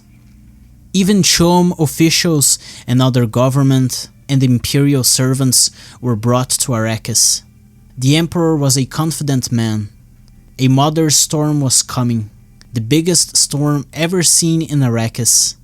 Paul had plans to use it to their advantage. Paul, Stilgar and Gurney went inside the caves of the rock formation, where most of the Fremen soldiers were at. They would use the Atreides nuclear weapons to destroy the shield wall and let the Coriolis storm into the landing zone of the Imperial flagship. The storm would wreck their forces, disable their shields, and prevent them from going back into orbit. The Great Convention prohibited nuclear weapons from being used against humans. The punishment was total planetary annihilation to whoever did that. Even so, every single great house, in secrecy, had their own nuclear weapons just in case. Since Paul would use those nukes only against the shield wall, and since the whole Imperium needed spice, they wouldn't destroy Arrakis nor retaliate against Paul for using them. Paul's forces within Arrakeen were also ready. The Sardaukar took the women of the cities and killed the man who objected against them. They did the recruiting for the Fremen. Now it was guaranteed that Arrakeen's population would fight together with Paul and the Fremen. A ground vehicle drove over to the flagship. Shields were raised around the structure. It was the two Sardaukar prisoners. Now the Emperor knew who he was dealing with. The Emperor could either raise the flag of the Atreides and accept his responsibility for his actions, or do something completely unexpected. If the Atreides flag was risen, then the Fremen would only need to kill the Harkonnens in Arrakeen. Instead, the Emperor raised the flag of the Choam Company, signaling that Arrakis belonged to anyone who could harvest spice from it. Gurney brought the detonator. When the storm was strong enough and close enough, the nukes would be blown. The time came. Paul gave the signal, and Gurney exploded the walls. The Fremen used artillery to attack the Sardaukar installations. The Fremen were at the same molten caves the Harkonnen had destroyed with artillery the night House Atreides fell. The storm deactivated the shields with its electric discharges, while the Fremen used their weapons and lasguns to attack. As the battle raged outside, an incoming transmission brought news from the south. A surprise Sardaukar attack had happened. Many Fremen were captured, including Alia. Leto II, Paul's child, had been killed. Paul had seen this in his visions. It was the only path he could have taken, the only future where he wins.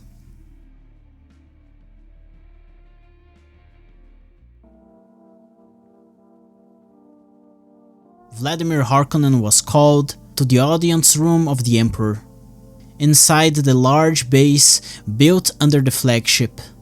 Sardaukar troops were everywhere. Padishah Emperor Shaddam Corrino IV was accompanied by his daughter Irulan Corrino. He looked like a red-headed version of Duke Leto, while Irulan was tall and blonde. Rumors said that she studied the secret knowledge the Bene Gesserit had in storage. With them was Gaius Elen Mohiam, the Emperor's truth-sayer. Shaddam confidently believed that, as long as he were in Arrakis with 5 Sardaukar legions, the Fremen wouldn't dare attack him. The Emperor asked Vladimir about Thufir Hawat. The Baron had sent Hawat as a spy among the smugglers to kill this madman called Muad'Dib. The Choam prophets had gone way down, and the other houses were eager to get profit out of Arrakis. The Baron feared that the Emperor could kill him right there and then. Shaddam asked Vladimir about what he knew from this Fremen called Muad'Dib. The Baron answered that he knew nothing. Shaddam asked what the Baron knew about the southern regions of Arrakis. The Baron, again, answered that he knew nothing. It so seems the Fremen lived in the southern regions of Arrakis. 5 transport ships were sent there to capture people for interrogation. 1 transport barely managed to escape. After that was said, the Sardaukar let a child into the audience room. It was Alia.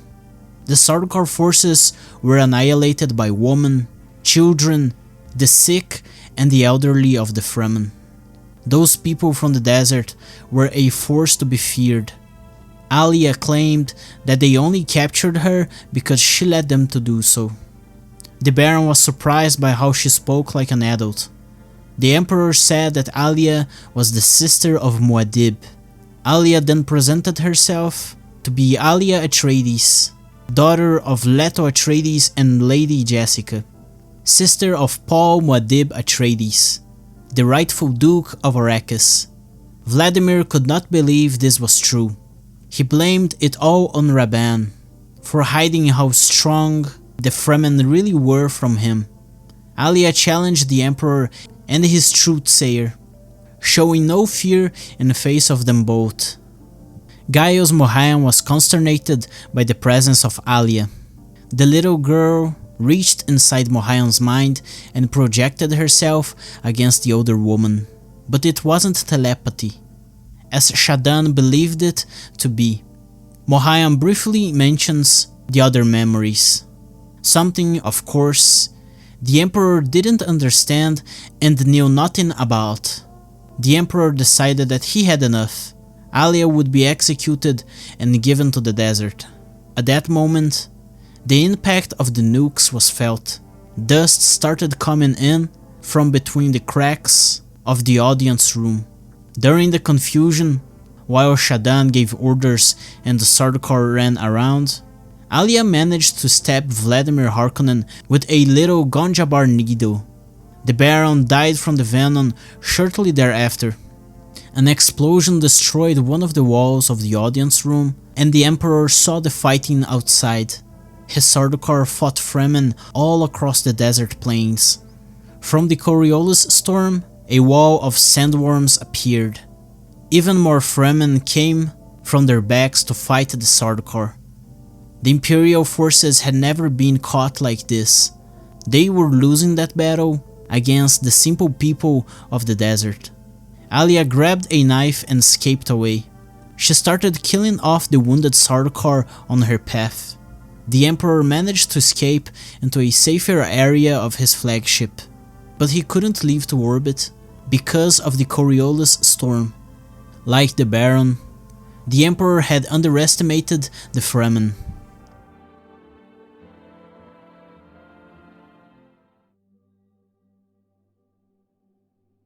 Paul and his Fremen were at the residence in Arrakeen. Although the structure was untouched by the attack on the city, the rebels had sacked the place. Gurney remembered back when they had first moved into that residence. It was unsafe then, and it was unsafe now. A cave was much more comfortable, and that was a Fremen thought Stilgar approved. Paul was tired. Chani and Jessica would be brought there to meet him. Chani had received the news about the passing of their child. Paul knew that Alia was out there in the fields, killing off the wounded Sardaukar and Harkonnen with a knife. She would become known as Alia of the Knife. Paul also knew that Alia had killed the Baron. Stilgar and the Fremen had found his body. Rabban was also dead by that point. A Sardaukar was brought to Paul's presence. He would deliver a message to the Emperor. Paul promised in the name of his house that he would spare the Emperor and the servants of his house if he surrendered and laid down arms to Paul. The Sardaukar accepted to deliver the message and was sent away. Any time now the Imperial Court would arrive at the residence to meet with the Mahdi. Paul saw, in front of his eyes, how those who were once his friends had become idolaters, worshippers. Stilgar saw Paul as a god now. He was blind to his fate. Paul had to take the throne because that was his only opportunity to stop the jihad from happening. Jessica came to meet Paul. She saw how he was now acting differently. He was a colder man than ever before. Paul had the memories of thousands of years, of the hundreds of generations of his ancestors. Eventually, his future wife and empress would appear before him. Once the Imperial Court arrived at his presence, Paul said that there was no more innocent people. Everyone was responsible for what happened to them. Chani came to him at that very moment. She was still suffering, and Paul saw how she had cried a lot. Paul knew in his visions that they would have another child, eventually. Chani went to stay by Jessica, while Stilgar came to bring the news that the Imperial Court was coming to see Paul.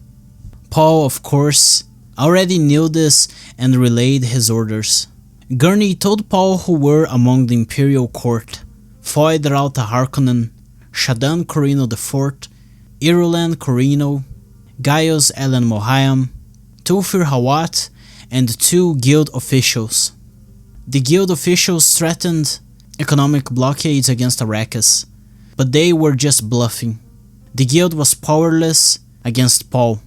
Gurney had not a chance to talk to Thufir privately, but they communicated with the secret battle language of the Atreides, and Thufir expressed how he had been working under the Harkonnen and believed that Paul was dead during all that time. The meeting then occurred, and the imperial court was circled by Fremen with pikes. Paul saw all of their faces and recognized them from his visions.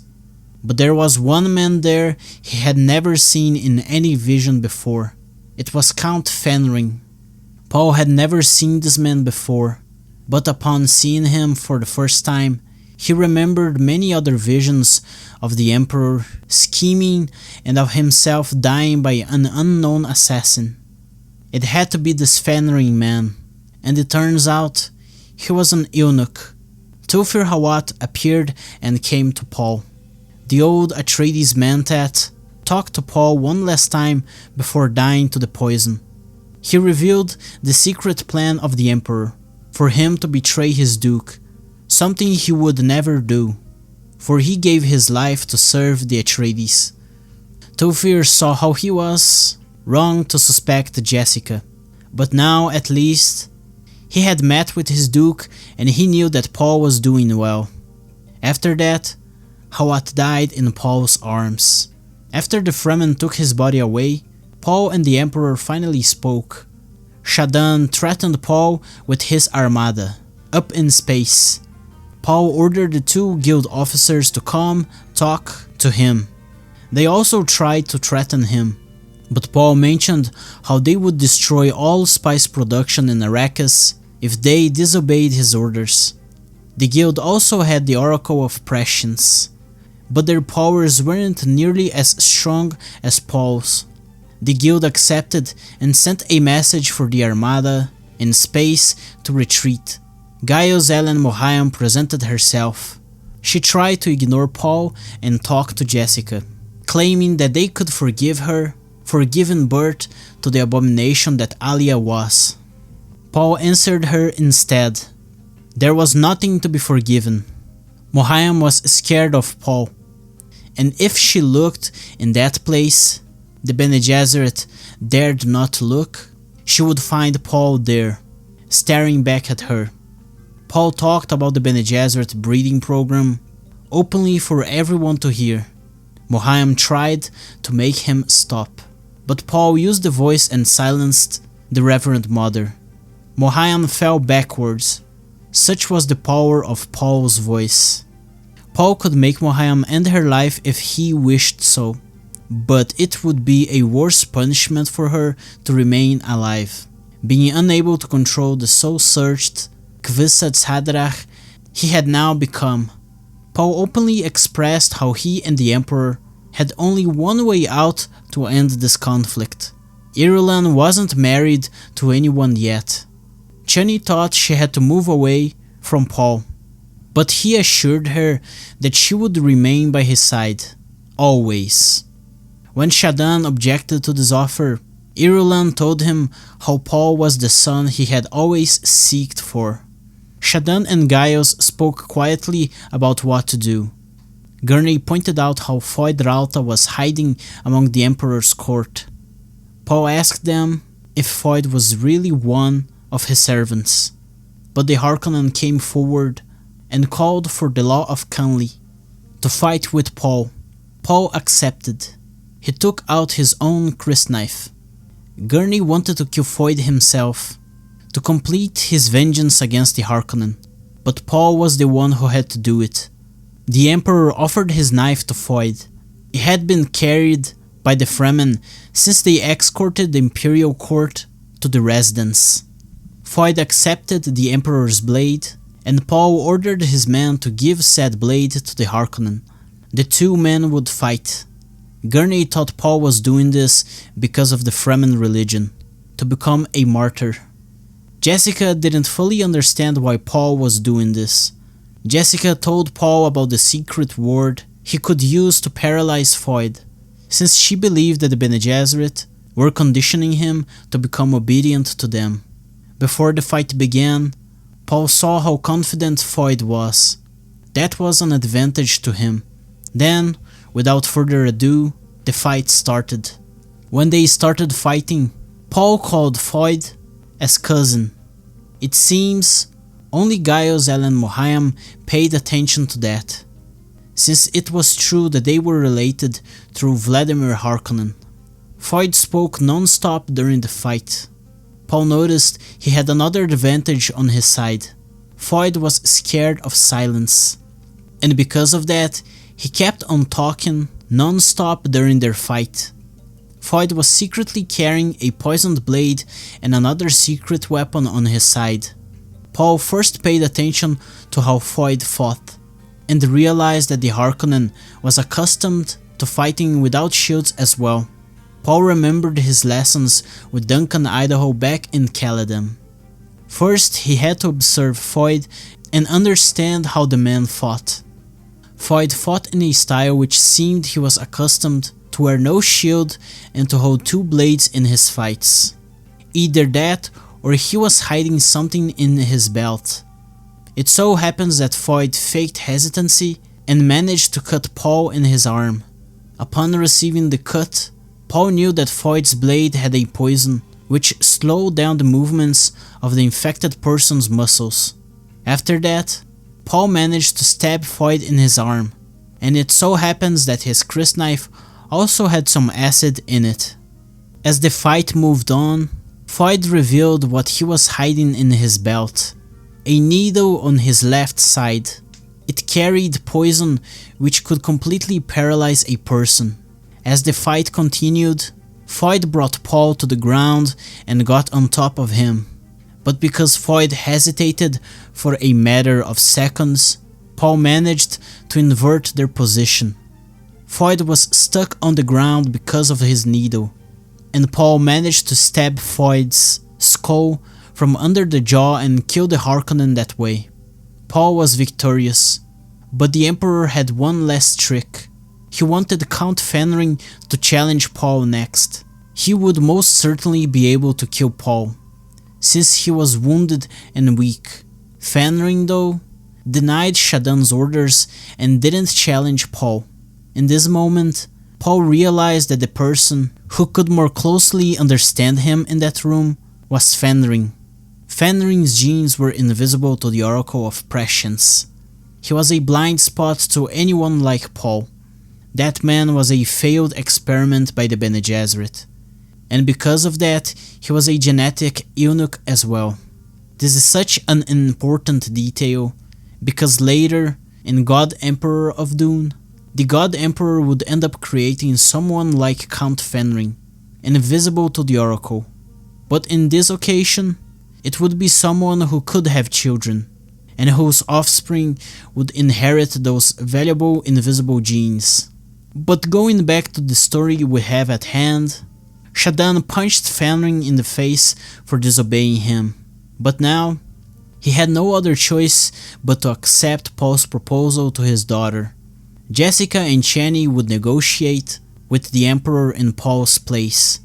Paul went to talk to them about what had to be gained out of this deal. Shaddam IV would be banished to Seleucus Secundus, and the planet would become a garden filled with flowers. This would turn the Sardaukar weak and end the prison planet's real functionality. Paul would gain all of House Corrino's Chom stocks as a gift to House Atreides. Gurney would gain a chair as one of the heads of the Chom Company, and planet Giedi Prime would become his domain. Jessica would gain planet Caladan to be hers. Irulan would marry Paul, but it would be a simple formality. Chani would become Paul's concubine, and as Jessica told her, they would be remembered in history as the true wives of their men. This day would mark the date the Fremen would be unleashed upon the Imperium and the Jihad would begin.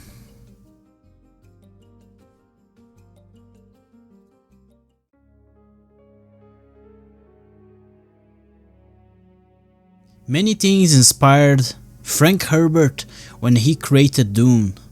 I won't get into the details for this specific section of the video, but I'd like to mention some of the most relevant influences in a more summarized manner. First of all, Frank Herbert's initial ideas for Dune came from the sand dunes of Oregon, because Frank had studied their behavior and, well, their ecology. He had received the spark which inspired him to study for years on end and eventually come up with the story we have here. Besides that, some other works that influenced him were the Quran and the story of Lawrence of Arabia. It is undeniable that the Fremen and their culture were inspired by Islam and the Muslims, while you can make some parallels on how Paul is like Lawrence of Arabia, a man from distant lands who came to fight together with the locals. There's also the real historical event of the Mahdi and his Mahdist state. It is interesting how he made his troops fight only with swords and other medieval weapons at first, accepting to use gunpowder later on only because his troops were being massacred. I'm sure that was the inspiration for Frank to create the shields and how the norm in the Imperium was for battles to be fought with blades. The term Kwisatz Haderach originated from Judaism, while in Palestine there were the Fedayeen, freedom fighters of Palestine, and Frank most certainly came up with the idea of the Fedayeen because of them, the freedom fighters of the Fremen. There are many other inspirations, and in case you are interested in these, I'd suggest you research about the topic yourself, as it is always recommended, since the focus here is the full story of Dune, and not a biography of Frank, nor the history of the development of Dune. Now, about my thoughts. First of all, back on reading this book again after having read the entirety of the others, I find it an extraordinary detail that Count Fenring was the original character to carry Siona's mark. In case you don't know, Siona's mark is the genetic trait the God Emperor developed in his 3,500 years of genetic manipulation, which resulted in the creation of a person that is a blind spot to the Oracle of Prescience, but without having prescience himself. The only problem with Fenring was that he was an eunuch and was made by accident, so the God Emperor had to recreate him from scratch. Unfortunately though, even by trying to capture and talk about everything I could on this video, I forgot to mention earlier how, at the beginning of every chapter, there's a quote picked from a random selection of works from within the Dune universe.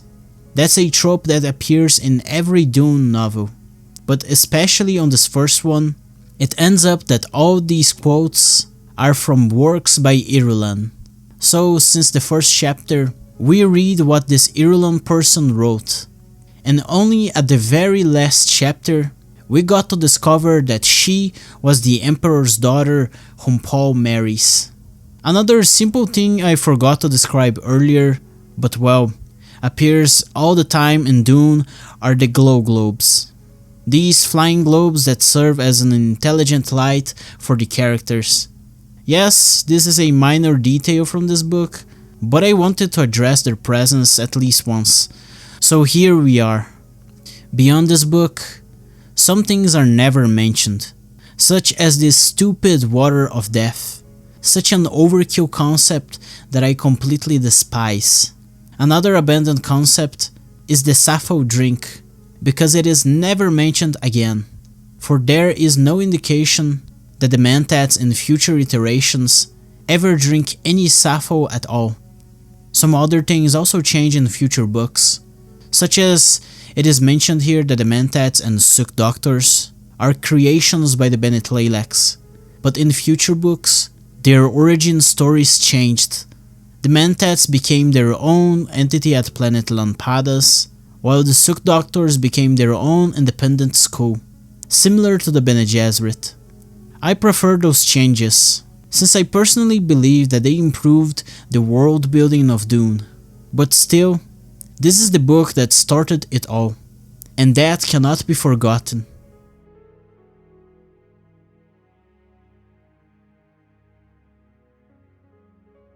I believe this video is long enough, so I'll be short here on the video's outro. In case you liked this video, leave a like, a comment and subscribe. share it in case you found the video useful. And if you did all, or even a single one of those things, then I thank you very much. Stay tuned for future videos. The rest of Frank Herbert's Dune franchise has already been covered on my channel, so check those videos out if you're interested. Now that I am finished with Dune, I'll be looking forward to the new upcoming series that I have planned for this channel, so stay tuned for those. Until the next time.